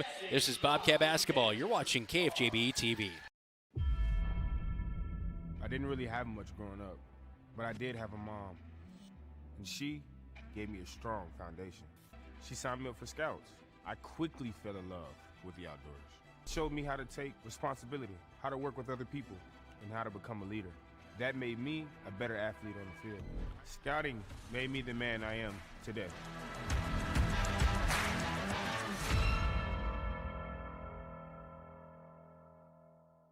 You're an empty nester closing in on that retirement property. Chances are your plans didn't include mom moving in, but life happens and you do the right thing. Wells Fargo Advisors can help. For more than 125 years, we've created wealth management and investment strategies aimed at achieving our clients' personal financial goals. When retirement means caring for yourself and a loved one, turn to Wells Fargo Advisors. Together, we'll go far. Wells Fargo Advisors is located at 14 East Southridge Road in Marshalltown. Call them at 641-752-5401. They're a member SIPC. The Halftime Report, powered by Scouting America. Adventure on. Welcome back in. I'm with Coach Brian Murphy. Tough night at the office, 61-21. But last night on Bobcat Live, you thought that maybe defensively you could do some things against this Bulldog team. And I thought against leading scorer Keith and the guards, you guys did well tonight. What did you try to do against the guards? Yeah, I mean, ultimately we knew we wanted to bring ball pressure most of the night. When we actually kept them to a half-court game, I thought we did a pretty good job of getting them off balance. I mean, fundamentally, we just didn't take care of the ball well enough on our end to ever really force them to play that many possessions at half court. Yeah, you looked at Emma Ryder, the freshman, was really special tonight, caused a lot of trouble. She scored quite a few. Defensively, 14 blocks. Millie had 8 tonight. Just huge stats. Offensively, you really struggled in that half court. What do you attribute that to? Fundamentally, it took us way too long to decide to be aggressive to the rim. We were preaching it in every timeout in the first half, and it just, I've been kind of praising this team's poise, and I just didn't feel like we had it tonight, and it took us way too long to get locked in. And when we finally started driving to the rim, we had some good things happen. It just took us too long to finally get there, and when you dig yourself a 10-point hole, the rest of the night gets a whole lot harder. Yeah, and you look at that. You had spurts in that third quarter. I thought Amara may have had, as far as scoring the basketball there, that little burst in the third. When you look at that, just kind of being, that's who she can be more consistently. What do you think in her game to take that from having glimpses of kind of greatness to just really being a consistent player on the offensive end as well? Yeah, I think one of the challenges for guards coming up is that you got to find that balance between aggressiveness and staying within the offense. And there are times, unfortunately, where sometimes you just say, you know what, the offense isn't working, I'm just going. And I thought she did that there for that little spurt where it was like, you know what, Frankie's up setting screens, I'm just going to go. And sometimes that's what you need to put the defense on their heels, because then it opens up for everybody else. And that's what we were kind of lacking early in the game, is those people just saying, I'm doing it, and then everybody else get on my back and follow. And looking at that, Kendall Brummel looked like she tweaked her ankle, was in pain at the time. How's she doing? How's she feeling? We'll see. I mean, ankles are one of those things where, we kind of got to the end of the game, we run out of bodies. So thankfully it's a weekend. We need to get people to get home, rested up, and we'll see where everybody stands on Monday. And it was great to see Morgan Hildebrand go through pregame warm-ups before, of course, not suiting tonight. Is she doing well to get back into the lineup? Yep. So she's kind of at the next stage. We're looking at next week. So, it's one of those things where just with everybody at this point, it's one day at a time. We're getting through practice and kind of see what the next step looks like. All right, Coach. Have a good weekend. Next week, 2 big games for the Cats. Back to you, Brandon. All right, thanks. This is Halftime Report, all presented by Scouting America, Mid-Iowa Council. From the 2018 tornado to the 2020 derecho, Marshalltown has faced adversity, but our community has become stronger and M-Town proud. At Tyler Pashong State Farm Agency in Marshalltown, we have options for home, auto, life, and business. Our goal is to give you choices that impact in a positive way. As we have found out firsthand, life is never predictable, but you should always be prepared. Head to mtownproud.com to see how we can best fit your needs. We'd love to talk to you about what makes you M-Town proud. Wayward Social is the place for fun. With 20 lanes of bowling, leagues for all levels, great food and drink options, an awesome arcade, there is a ton of fun to be had at Wayward Social for date night, family fun, or the company party with plenty of space for everyone. Visit Wayward Social on Facebook for updates on specials and live music. It is all on South 6th Street in Marshalltown. Visit wayward-social.com to start planning your group outing at Wayward Social, the place for fun. The Halftime Report, powered by Scouting America. Adventure on. Time for a regional scoreboard update, all brought to you by Central State Bank. Discover what they can do for you. Locations in Ames, State Center, and in West Des Moines. GMG got mad at the Comets. They're up by 20 at half. GMG 46, BCOUW 26. Roland Story leads PCM 41-26 with just halfway through the third. Urbandale leads Southeast Polk 33-15. That's 3 minutes before halftime. And at the end of one, Des Moines Lincoln 17, Mason City 13. That is a scoreboard update, all brought to you by Central State Bank. 38-16 on the Marshalltown Hy-Vee scoreboard. You're watching Marshalltown Bobcat boys basketball on KFJB-TV. At Lennox Employees Credit Union, you're more than a member, you're family. Since 1948, we've been helping members and their families save more, borrow smarter, and reach their financial goals. Whether it's a low-rate auto loan, a mortgage that feels manageable, or simply a savings account that grows with you, we're here to make banking simple and stress-free. Discover the credit union difference today. Visit Lennox Employees Credit Union, 1004 East Main in Marshalltown, where people helping people is more than a motto, it's who we are. Learn more at lennoxecu.com. Member NCUA, Equal Housing Lender. Bobcat Athletics on KFJB-TV is powered by McGregor's Furniture and Mattress. Quality furniture for every room in your home. Sandvik Enterprises of Marshalltown. Let them deliver for you. Scooters of Marshalltown. Amazing people, amazing drinks. Members First Community Credit Union. Financially empowering Central Iowa. And Sports Plus. SportsPlusTherapy.com. Kyle Smith, the senior, leading the way for the Cats with 16 points in that first half of action. Have the Bobcats up 38-16 at halftime. Jacob Hayes with those 10 points in the front half as well. That'll wrap up our halftime coverage, all brought to you by Scouting America, Mid-Iowa Council. Adventure on online at scoutingiowa.org. Second half is next.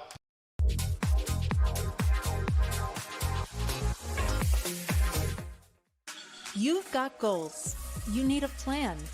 Don't waste time or money. At Marshalltown Community College, you get the power to choose.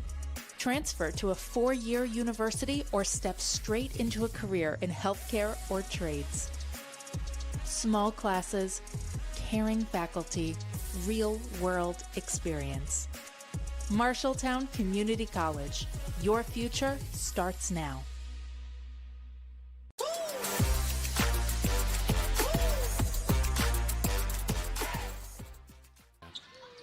38-16, our halftime score, as Ottumwa will begin the second half with the basketball. 8 minutes on the clock. All right, a lot of really good things. What do you want to see the Bobcats do a little bit better here in the second half? If I'm looking for the Cats, the big thing you want to do a little bit better is it comes down to they looked a little stagnant. Drake Gersma found himself kind of caught in the lane a couple different times, but beyond that, it was a really good first half, and then that defensive breakdown was not so great. Mason Gravitt will find his first bucket of the night. Bobcats with that 20-point lead at the break. They outscored Ottumwa 20-6 in the second quarter after leading 18-10 after the first. A post-step move by Jacob Hayes on the left block, feeds out to Kyle Smith, left wing three, kind of fading away on it, couldn't knock it down. And a rebound backside brought in by Van Engelhoven for Ottumwa. Feed it out to Ethan Gravitt over on the right wing. Segovia guarding on him. A little switch is Hayes, and now they'll switch back. Now to Van Engelhoven, left wing with Niehaus guarding on him. Top of the key, they give it back to Jace Mitchell.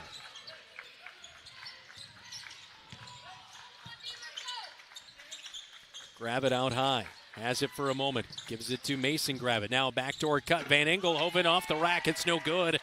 As actually that was Ty Wietrich. Outlet to Gersma. Up to the right wing. Hesitates, drives. Now a high pass over to Hayes. Now to Segovia. Free throw line. Pull up. Jay hangs on the iron and drops in. The freshman has 7. 40-18 Cats with 6:35 to go in the third quarter. If you have good form and good rotation, just throw it up on the rim and allow it to work for you. Down to the right block, stopped as Mason Gravitt kicks it out. They thought about a 3 near side corner for Van Engelhoven. Had to pull it down as Kyle Smith popped out on him. Van Engelhoven shut down. He kicks it top of the key to Jace Mitchell. Now Hayes guarding on him. Niehaus steps in and steals it away from behind. The Cats are going the other way. Niehaus, backdoor cut to Gersma, right block. He's shut down. They find Hayes wide open. Oh, it looked like it was dead center for his second 3 of the night, but it's off the back of the iron. No good. A Bulldog rebound. Yeah, that looked right on line. Whoa, Van Engelhoven tossing one up in transition on the right wing. It's good for 3. Yeah, you can, as the Bobcats went to a zone there. Just nobody picked him up. Leading scorer didn't have a huge first half, but you can't let a leading scorer just stand there wide open. Kyle Smith near side corner looking for Hayes, posting up on the right block. He'll get the feed. Something he's done so well this year, staying patient. He's triple teamed, kicks it out to Gersma. He drives in from the right wing, down to the right block, and a blocking foul as Mason Gravitt steps in late, and he will commit his 3rd foul of the night.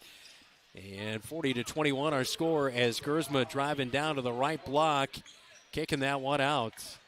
And that blocking foul called there. So baseline right side for Kyle Smith as he inbounds. Hayes now top of the key, backdoor cut. Gersma left block, kicks it out, extra pass. Segovia, the freshman, rattles in his second 3 of the night. He has 10. And I love how he shoots. That ball, he caught it up by his face.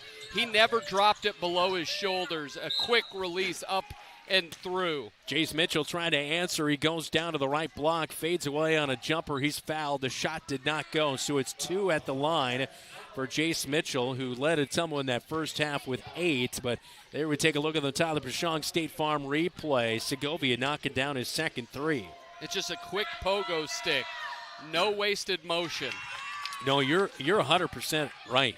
And that's where you can see, I mean, not a knock on Lars Schoenfelder, but Lars' first move every time as a freshman is to put that ball down on the floor, and then he goes up with it. But you're right, Segovia does that so well as Jace Mitchell knocks down the second free throw.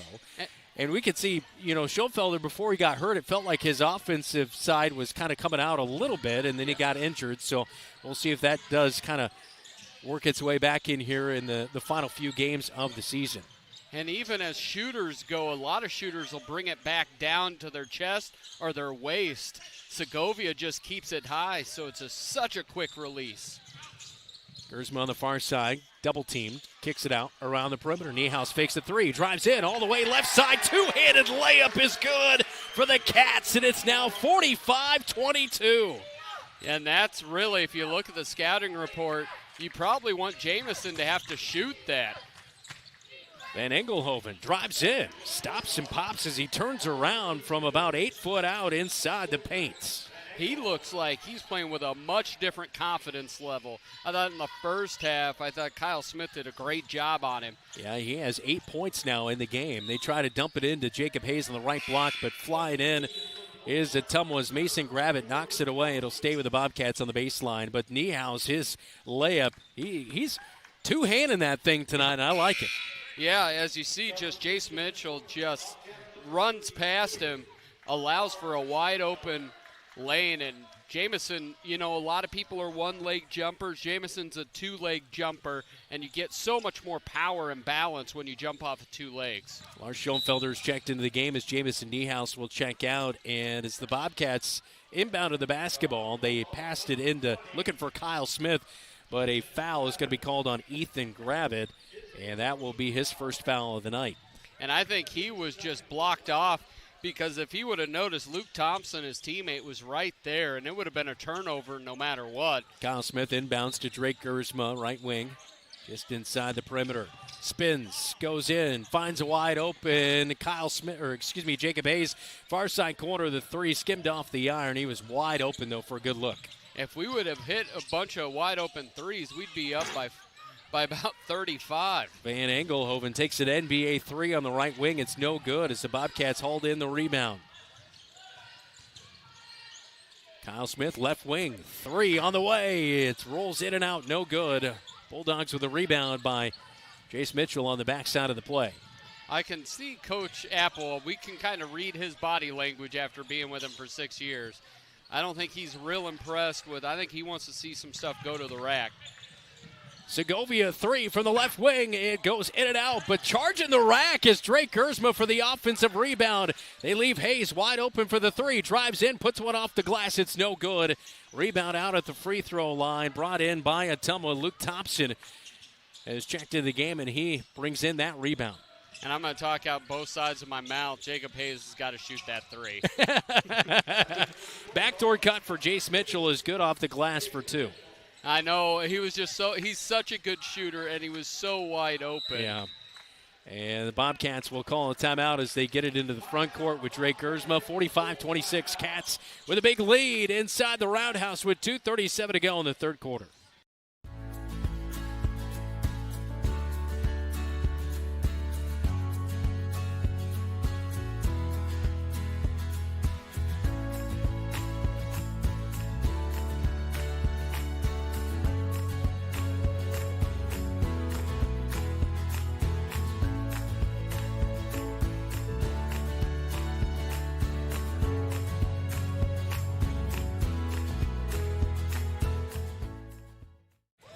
Gavin Mishek, and you're watching KFJB-TV.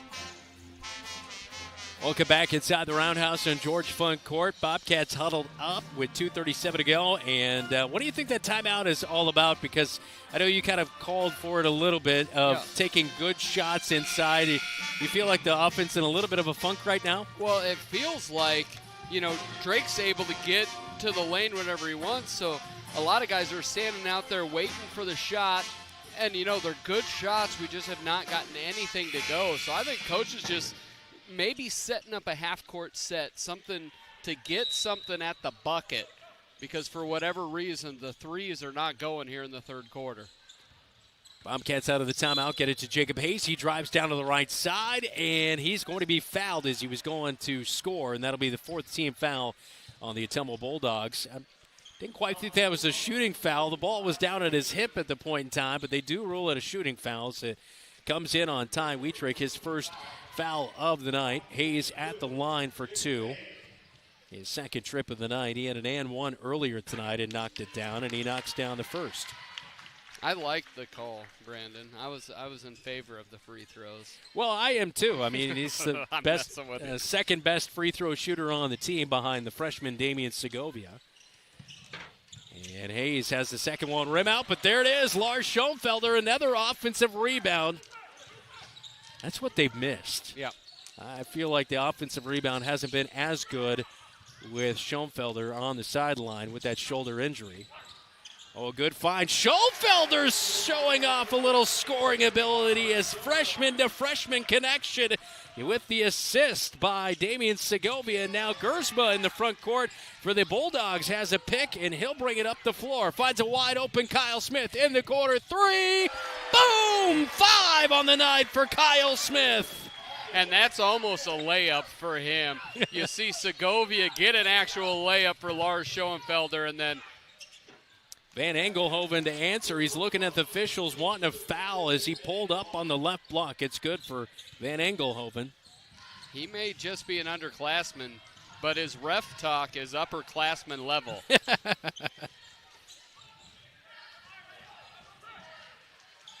Gersma out high. And at 25 to go in the third quarter, 51-28 Cats. A little give and go. Jacob Hayes with the mid-range on the right side knocks it down. And Jacob Hayes with 13 on the night. Basketball is a funny game.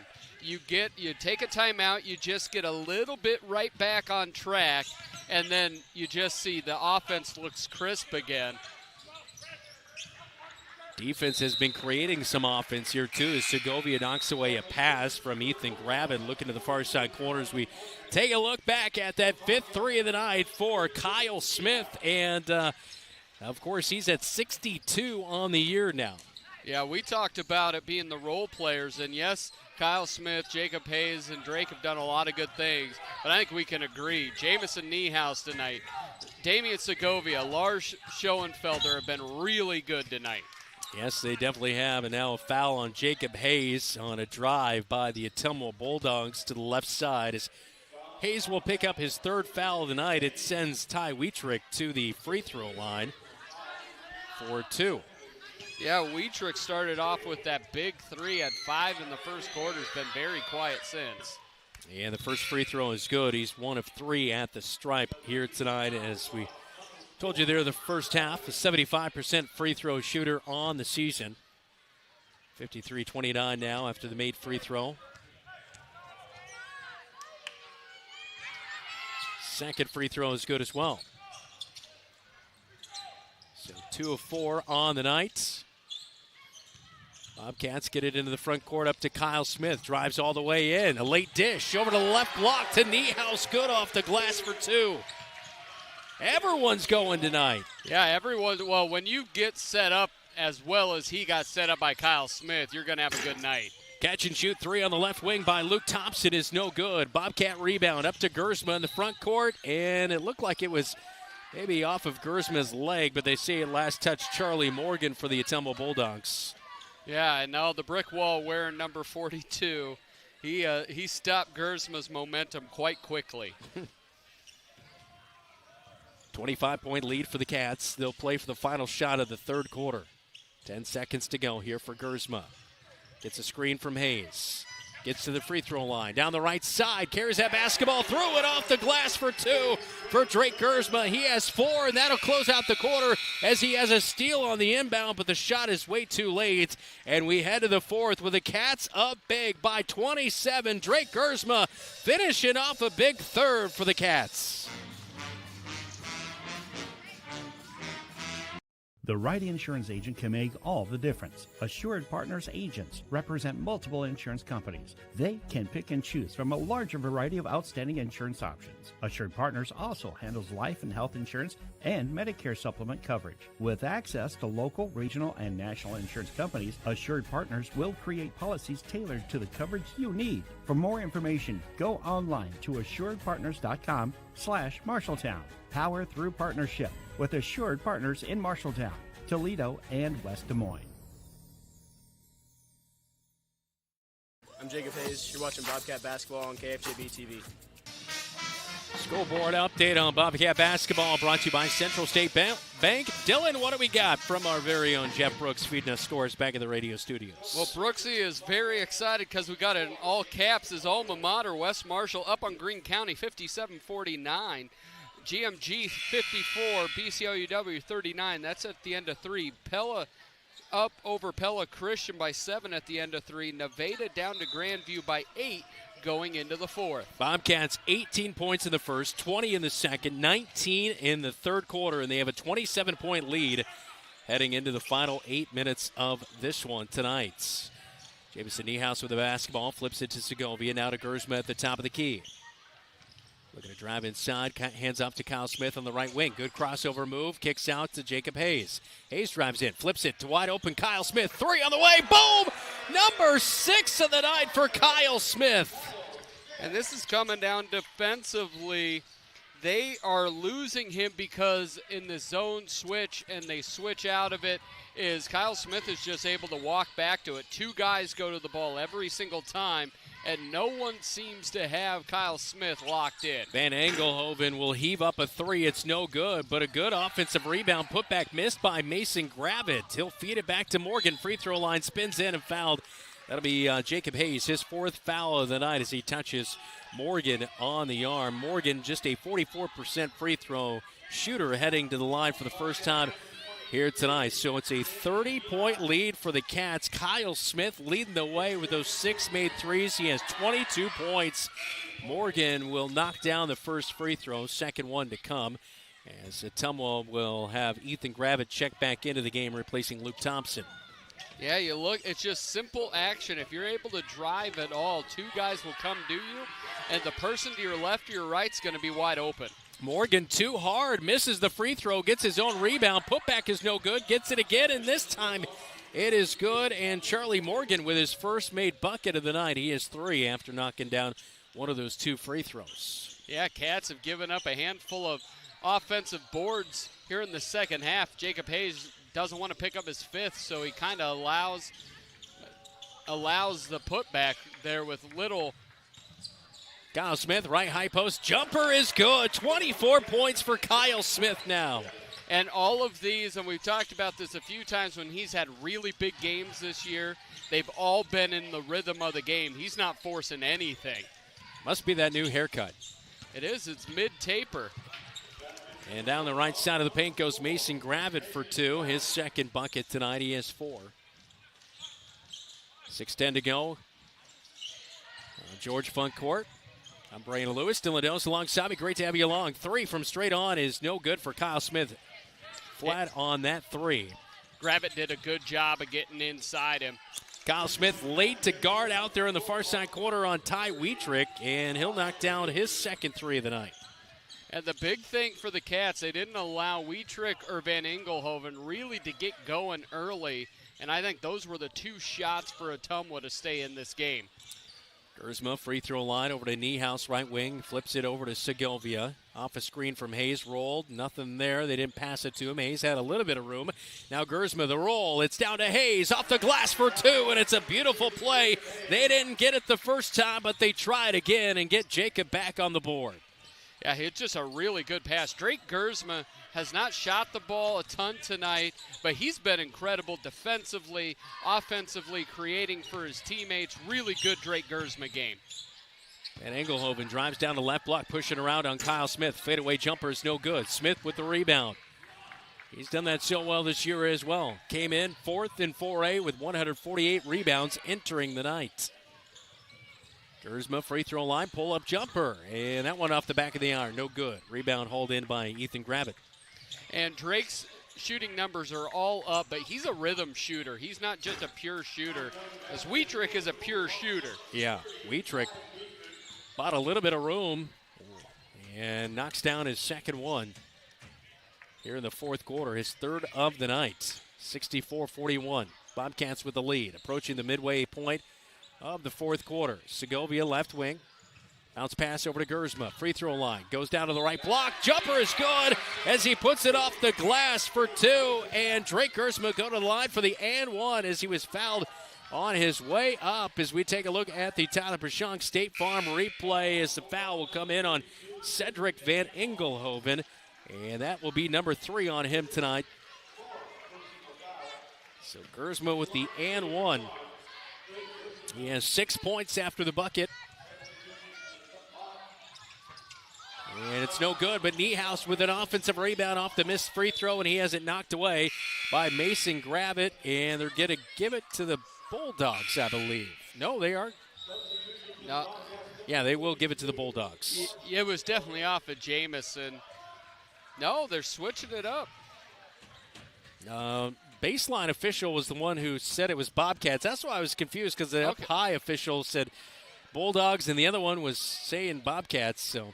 And it goes to the Bulldogs. In the end. 66-41. 25-point lead. Bobcats have led by as many as 30 here tonight. Morgan inside goes to work against the freshman Segovia, who had his hands up. Morgan just kind of plowed his way in there and puts it up for 2. It's good. And he goes to the line for the N1. And you just kind of wonder, you know, Damien, I feel bad for you. What you supposed to do? You got a Mack truck coming at you. Free throw is no good. Talon Halstead had it for a second but lost it. It was poked. It looked like Mason Gravett might have reached in there and tried to poke it away, but they say it's off of Talon Halstead with 4:01 to go. It'll stay with the Bulldogs. Inbound to Ethan Gravett. Bounces it back to Wietrich. Out of Morgan. Flips it near side corner. 3. He's open. It's no good for Ethan Gravett, but an offensive rebound out at the top of the key to Morgan. Cats are really struggling to rebound out of this zone here in the second half. Drive down the left side of the paint. Leaner is no good, and Ottumwa will lose it out of bounds. The shot was taken by Ty Wietrich, and Van Engelhoven went for the rebound but couldn't snag it. Bobcat basketball with 3:33 to go. Kyle Smith with the basketball. He'll bring it up the floor. I at least want 70. I at least want 70 points here tonight. We don't get it a lot. That is true. And an illegal screen on Lars Schoenfelder. Is that what we have? A push on. Oh, a push. Okay, so he was setting the screen, and right foul number, is gonna wrong team. Yeah. So it's on Van Engelhoven, his 4th of the night.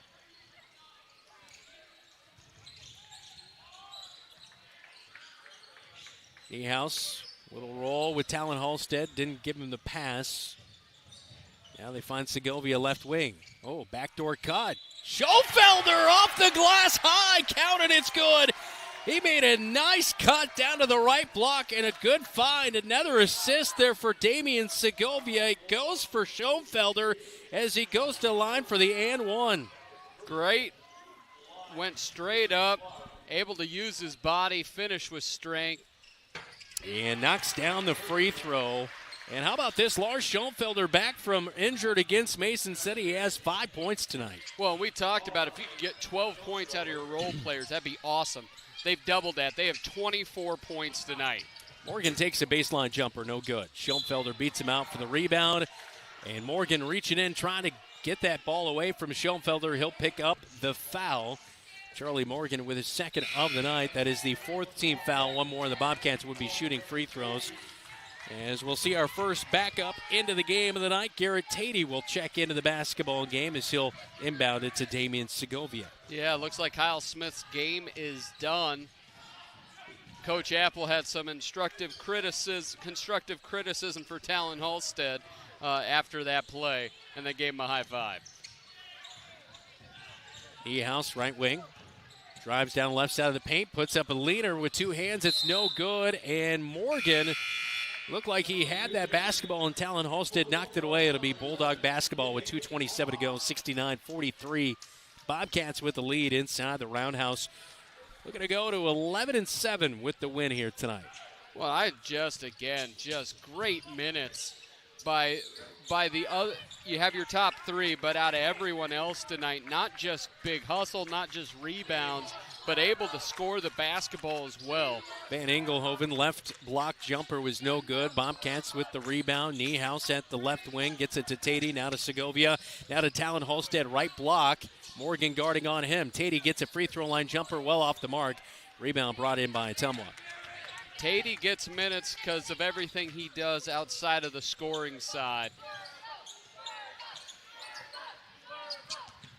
And some Swervo chance for Tyler Dorothy to get in the game here with 1:42 to go, and a blocking foul on Damian Segovia. It'll be Bulldog basketball. We'll step aside, 69-43. Cats lead it at home. You planned and saved for your child to go to college, but medical school after graduation was a surprise. A happy, expensive surprise. Wells Fargo Advisors can help. For more than 125 years, we've created wealth management and investment strategies aimed at achieving our clients' personal financial goals. When opportunities surprise you, turn to Wells Fargo Advisors. Together, we'll go far. Wells Fargo Advisors is located at 14 East Southridge Road in Marshalltown. Call them at 641-752-5401. They're a member SIPC. Hey Bobcat Nation, this is Kyle Smith and you're watching Bobcat Basketball on KFJB-TV. Welcome back into the Roundhouse. Brandon Lewis, Dylan Dose alongside me here tonight. 69-43, 90 seconds to go inside the Roundhouse as the Bobcats going to go to 11-7 on the season. Bulldogs will drop to 4-14 with the loss here tonight as the Bulldogs lost it out of bounds after a missed shot. And a few substitutions, including Tyler Dorothy into the game for the Bobcats. Garrett Tatey has the basketball left wing.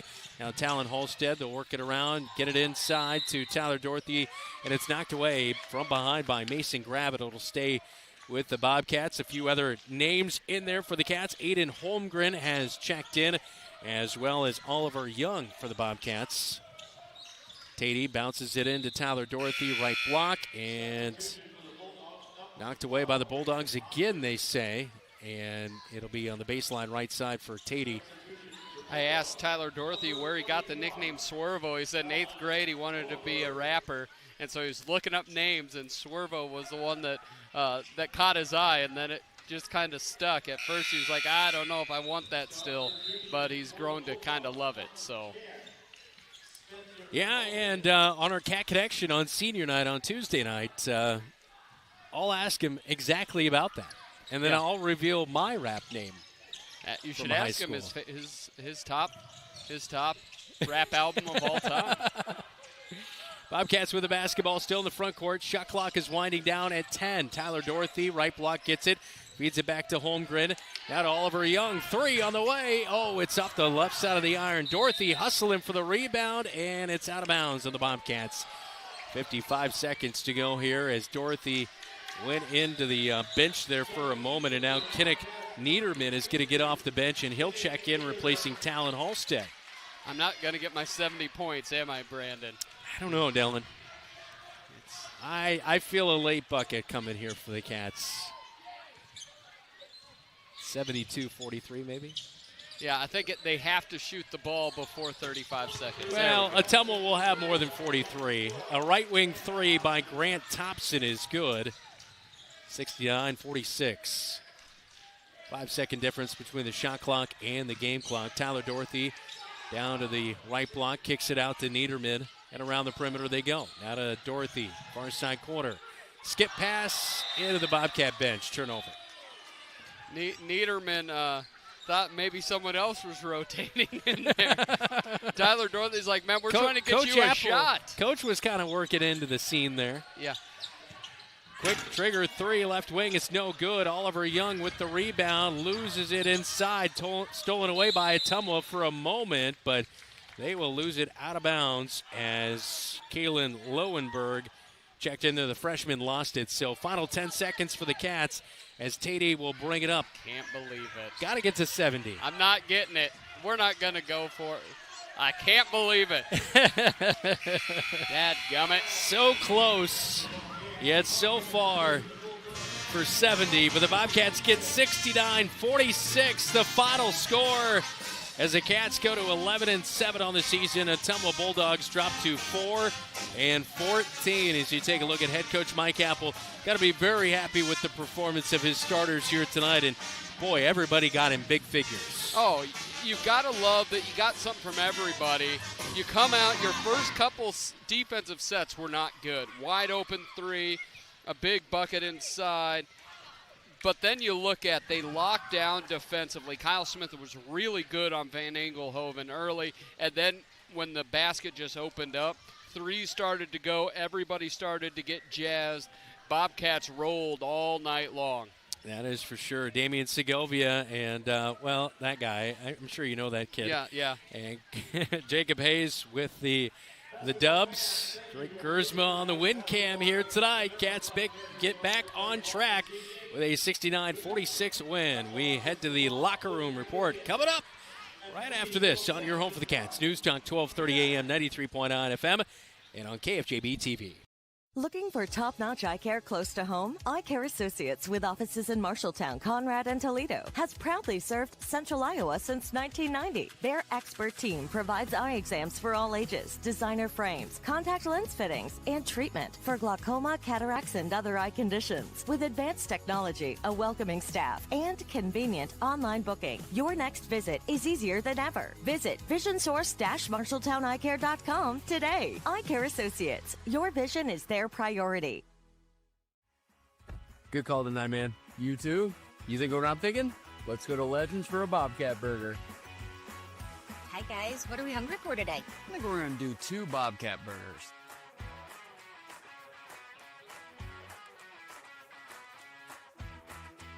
Whether it's pre-game or post-game. Or during the game, it's Legends American Grill in Marshalltown.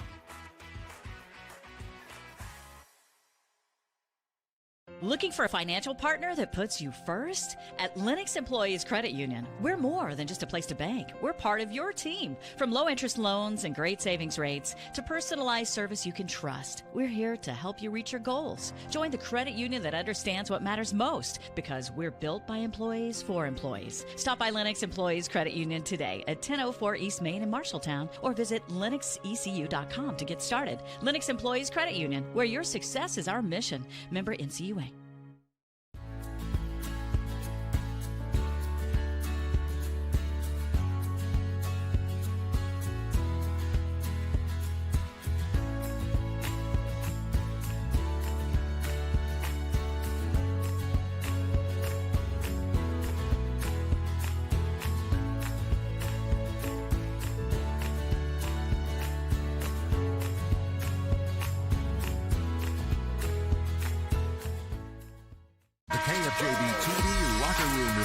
Powered by Wells Fargo Advisors of Marshalltown.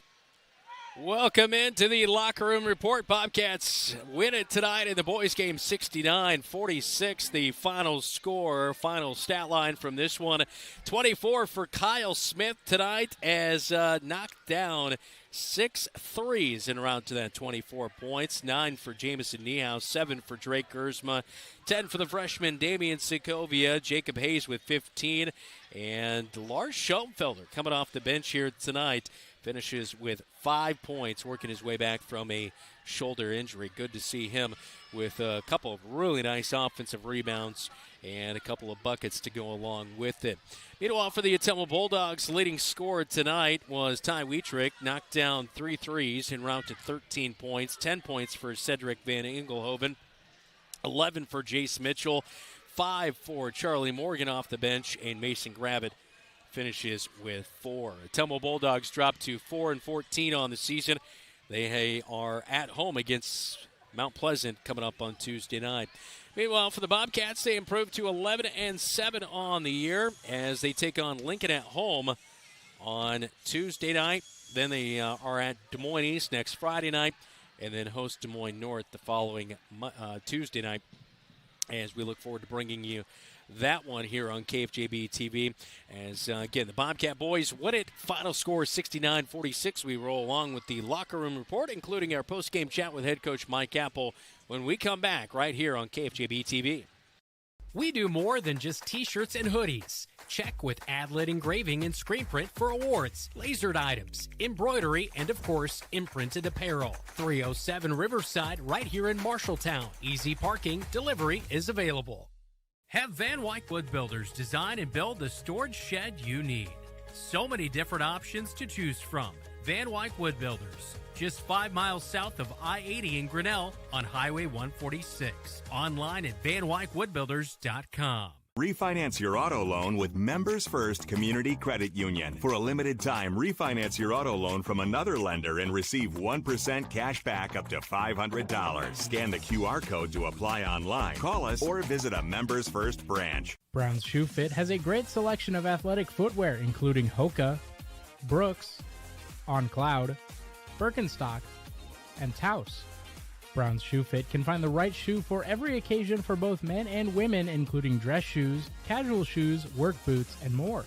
They carry multiple sizes and widths to ensure the best fit for you. Their expert-friendly staff will take the time to give you the service you deserve. Brown's Shoe Fit, downtown Marshalltown, with you every step of the way. When you're craving something quick, tasty, and satisfying, think your Marshalltown Dairy Queens. From hot made-to-order favorites like burgers, chicken strips, and fries to the Dairy Queen classics you love, blizzards, cones, sundaes, and shakes. Be sure to check out the monthly featured treats and limited-time favorites, always giving you something new to try. Whether it's lunch, dinner, or a sweet treat, just because. Your Marshalltown Dairy Queens has you covered. 2 convenient locations, South Center Street and North 3rd Avenue in Marshalltown, where happy tastes good every day.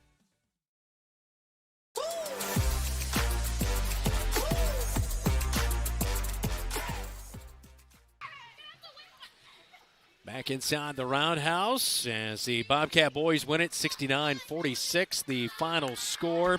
Now time for Athlete of the Week, as all brought to you by Opa Grill of Marshalltown. Greek and traditional favorites. All you have to say is Opa. And Adlet Engraving and Screen Print Company of Marshalltown, more than just t-shirts and hoodies. Adlet Engraving 24.com. Well, our Male Athlete of the Week from this past week, Cade Randall. He was our Cat Connection at halftime. You can watch that one on our YouTube channel. We'll be posting that one in the next couple of days.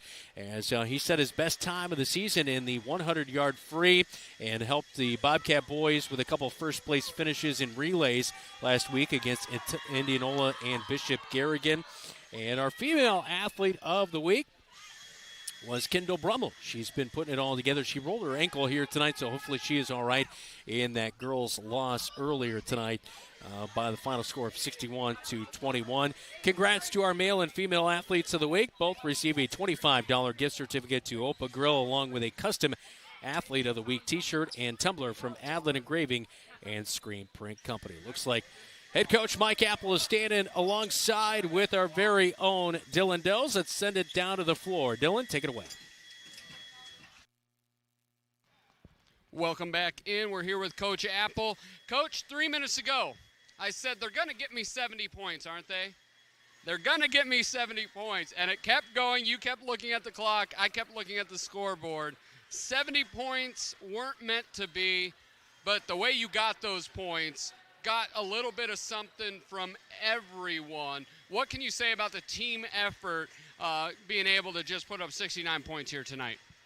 Yeah, to be honest, if I wasn't thinking that same thing, I'd be lying. So, yeah, I was saying, all right, can we get here? Can we get to 70 here? But, you know, overall, obviously a great effort by your guys. Played extremely hard. Really, really good defensively that second quarter. Made a run there.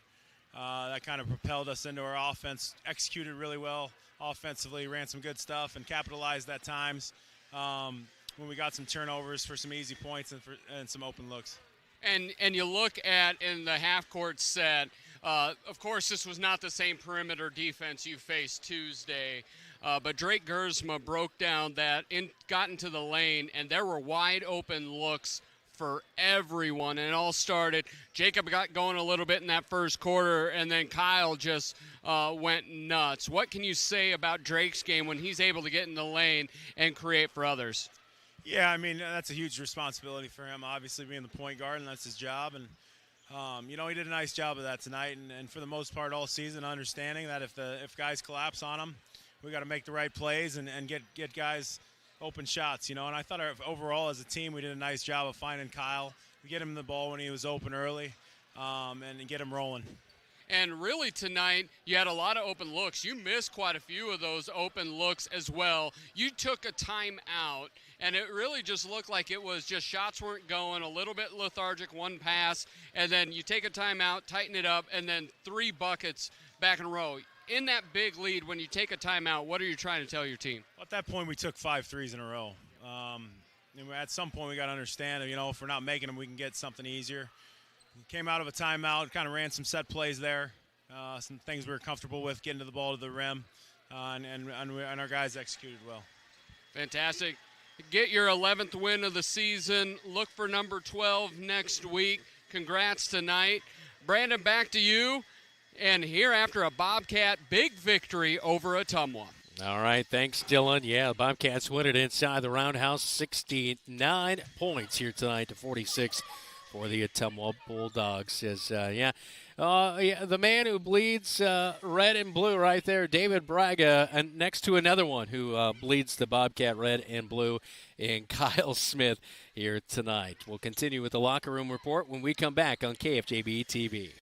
At Opa Grill in Marshalltown, every meal is a reason to celebrate. Opa means celebrate, and that's exactly what you'll do with every bite. From Greek gyros and lasagna to Italian pastas, juicy burgers, hand-breaded tenderloins, and vegetarian options. There's something for everyone. Enjoy homemade soups, fresh salads, and tremendous desserts you won't forget. Opa Grill, where flavors come together and celebrations begin. Open 11 to 8 Monday through Friday and 11 to 3 Saturday. Opa Grill, come celebrate great food.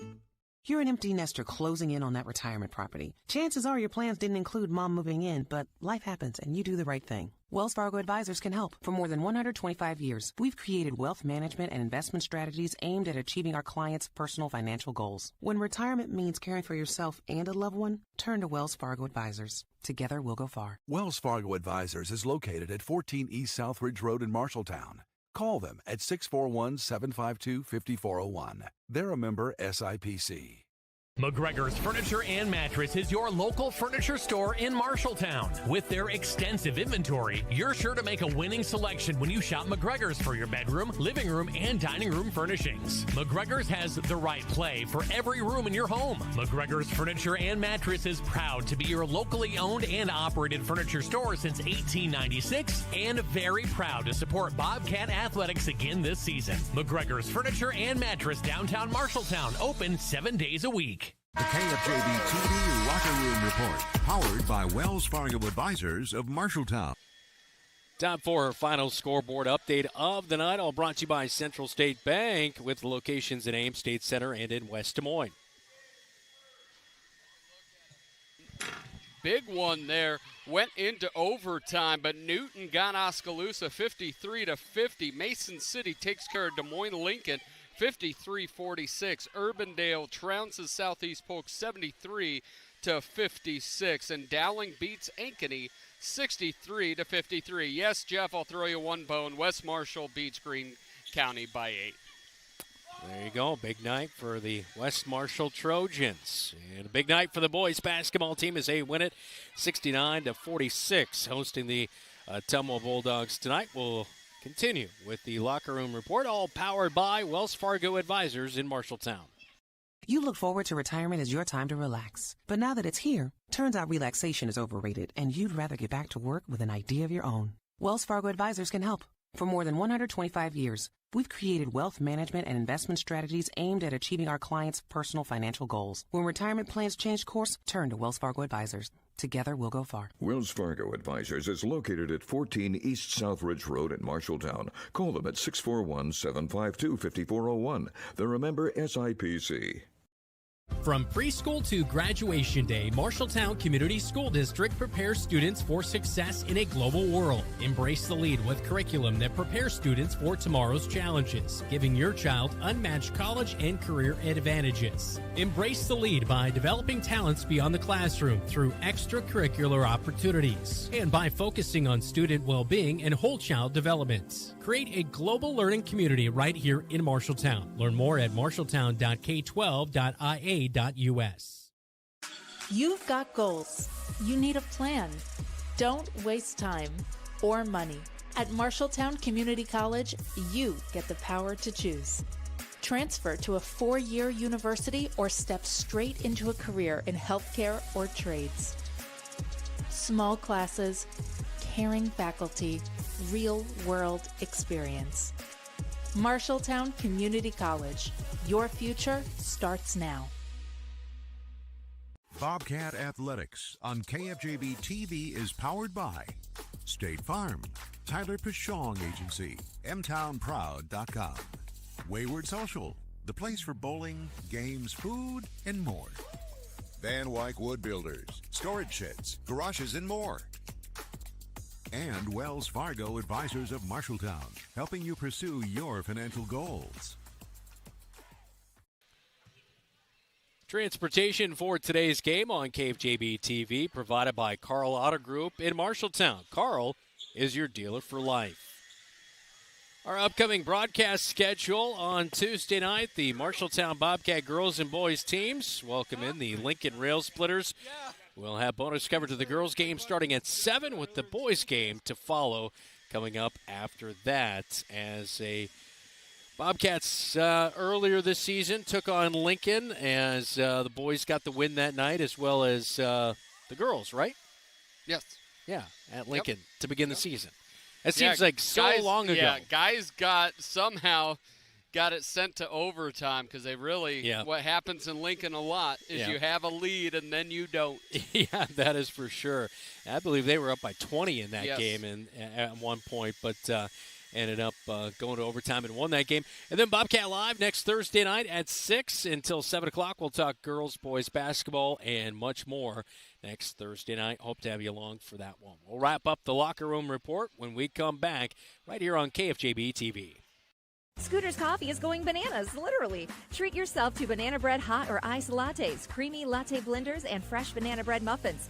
Need something refreshing? Sip a berry spritz soda, light, bubbly, and perfect any time of day. Craving cozy? Try salted caramel waffle lattes, hot or iced, or a smooth sea salt caramelicious as a latte, cold brew, or blender. And don't forget the French toasty sandwich, warm, sweet, and satisfying. Plus, delicious drinks are here for a limited time. Scooter's Coffee, amazing people, amazing drinks, amazingly fast.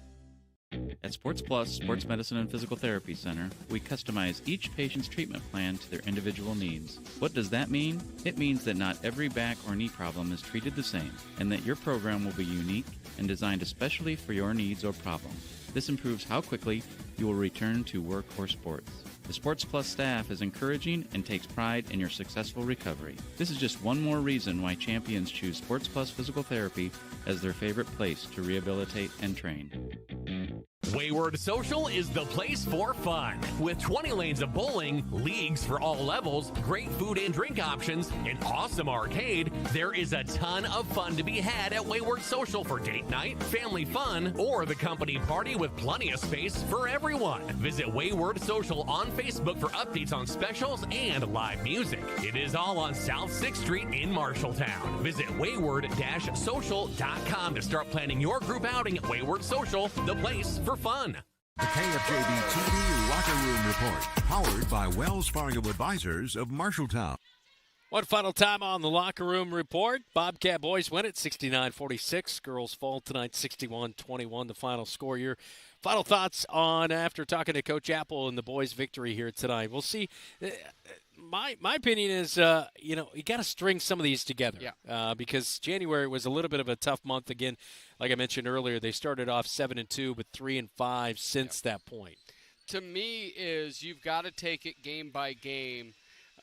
Because there's been points where we haven't, and we've lost some dumb games. We have lost some games we never should have lost. Fort Dodge. Yeah, Fort Dodge. You look at the East game here. You look at the North game. There's a lot of those games, and we'll get a chance to right some wrongs there. But you've just got to take advantage and take teams to task. Tonight was just a have a ton of fun night. Everyone gets involved. You play well, get out early.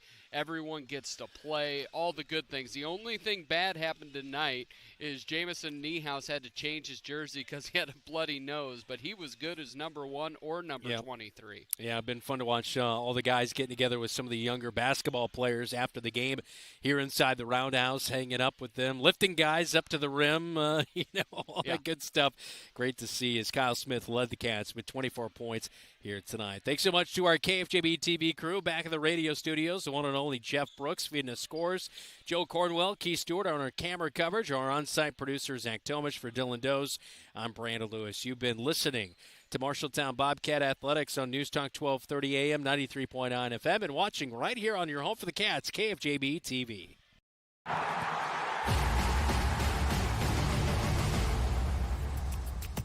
Today's game on KFJB-TV is sponsored by First Rate Real Estate, Adland Engraving and Screen Print Company, Assured Partners, Brown's Shoe Fit, Central State Bank, your Marshalltown Dairy Queens, Eye Care Associates, Hy-Vee Marshalltown, Legends American Grill, Lennox Employees Credit Union, Marshalltown Area Chamber, Marshalltown Community College, Marshalltown School District, McGregor's Furniture and Mattress, Sandvik Enterprises, Scooters, Marshalltown, Sports Plus, State Farm, Tyler Pashong Agency, Wayward Social, Wells Fargo Advisors, Members First Community Credit Union, Van Wyck Wood Builders,